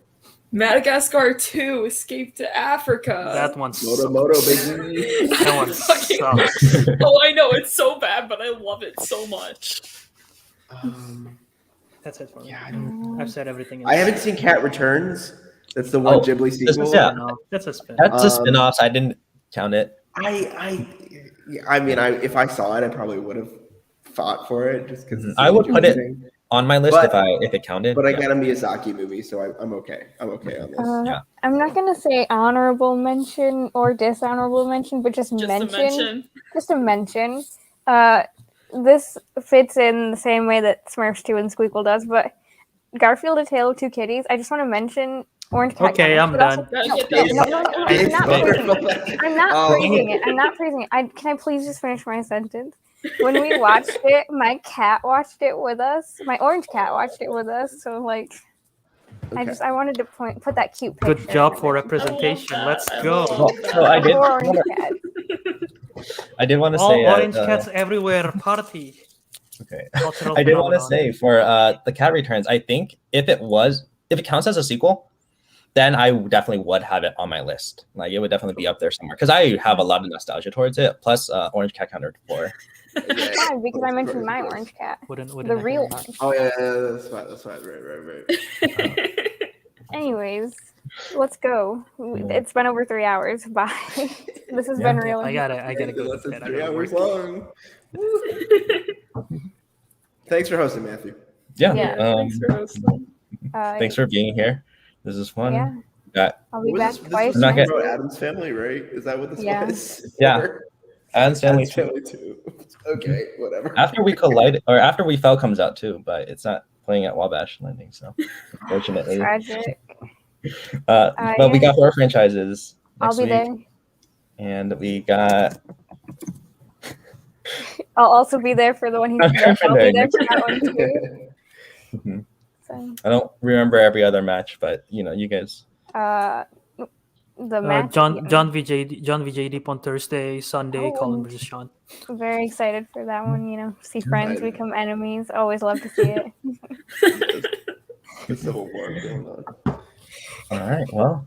Well, thanks to anybody who was in the live chat or anybody who is watching this later, and we will see you tomorrow for a match. Yeah.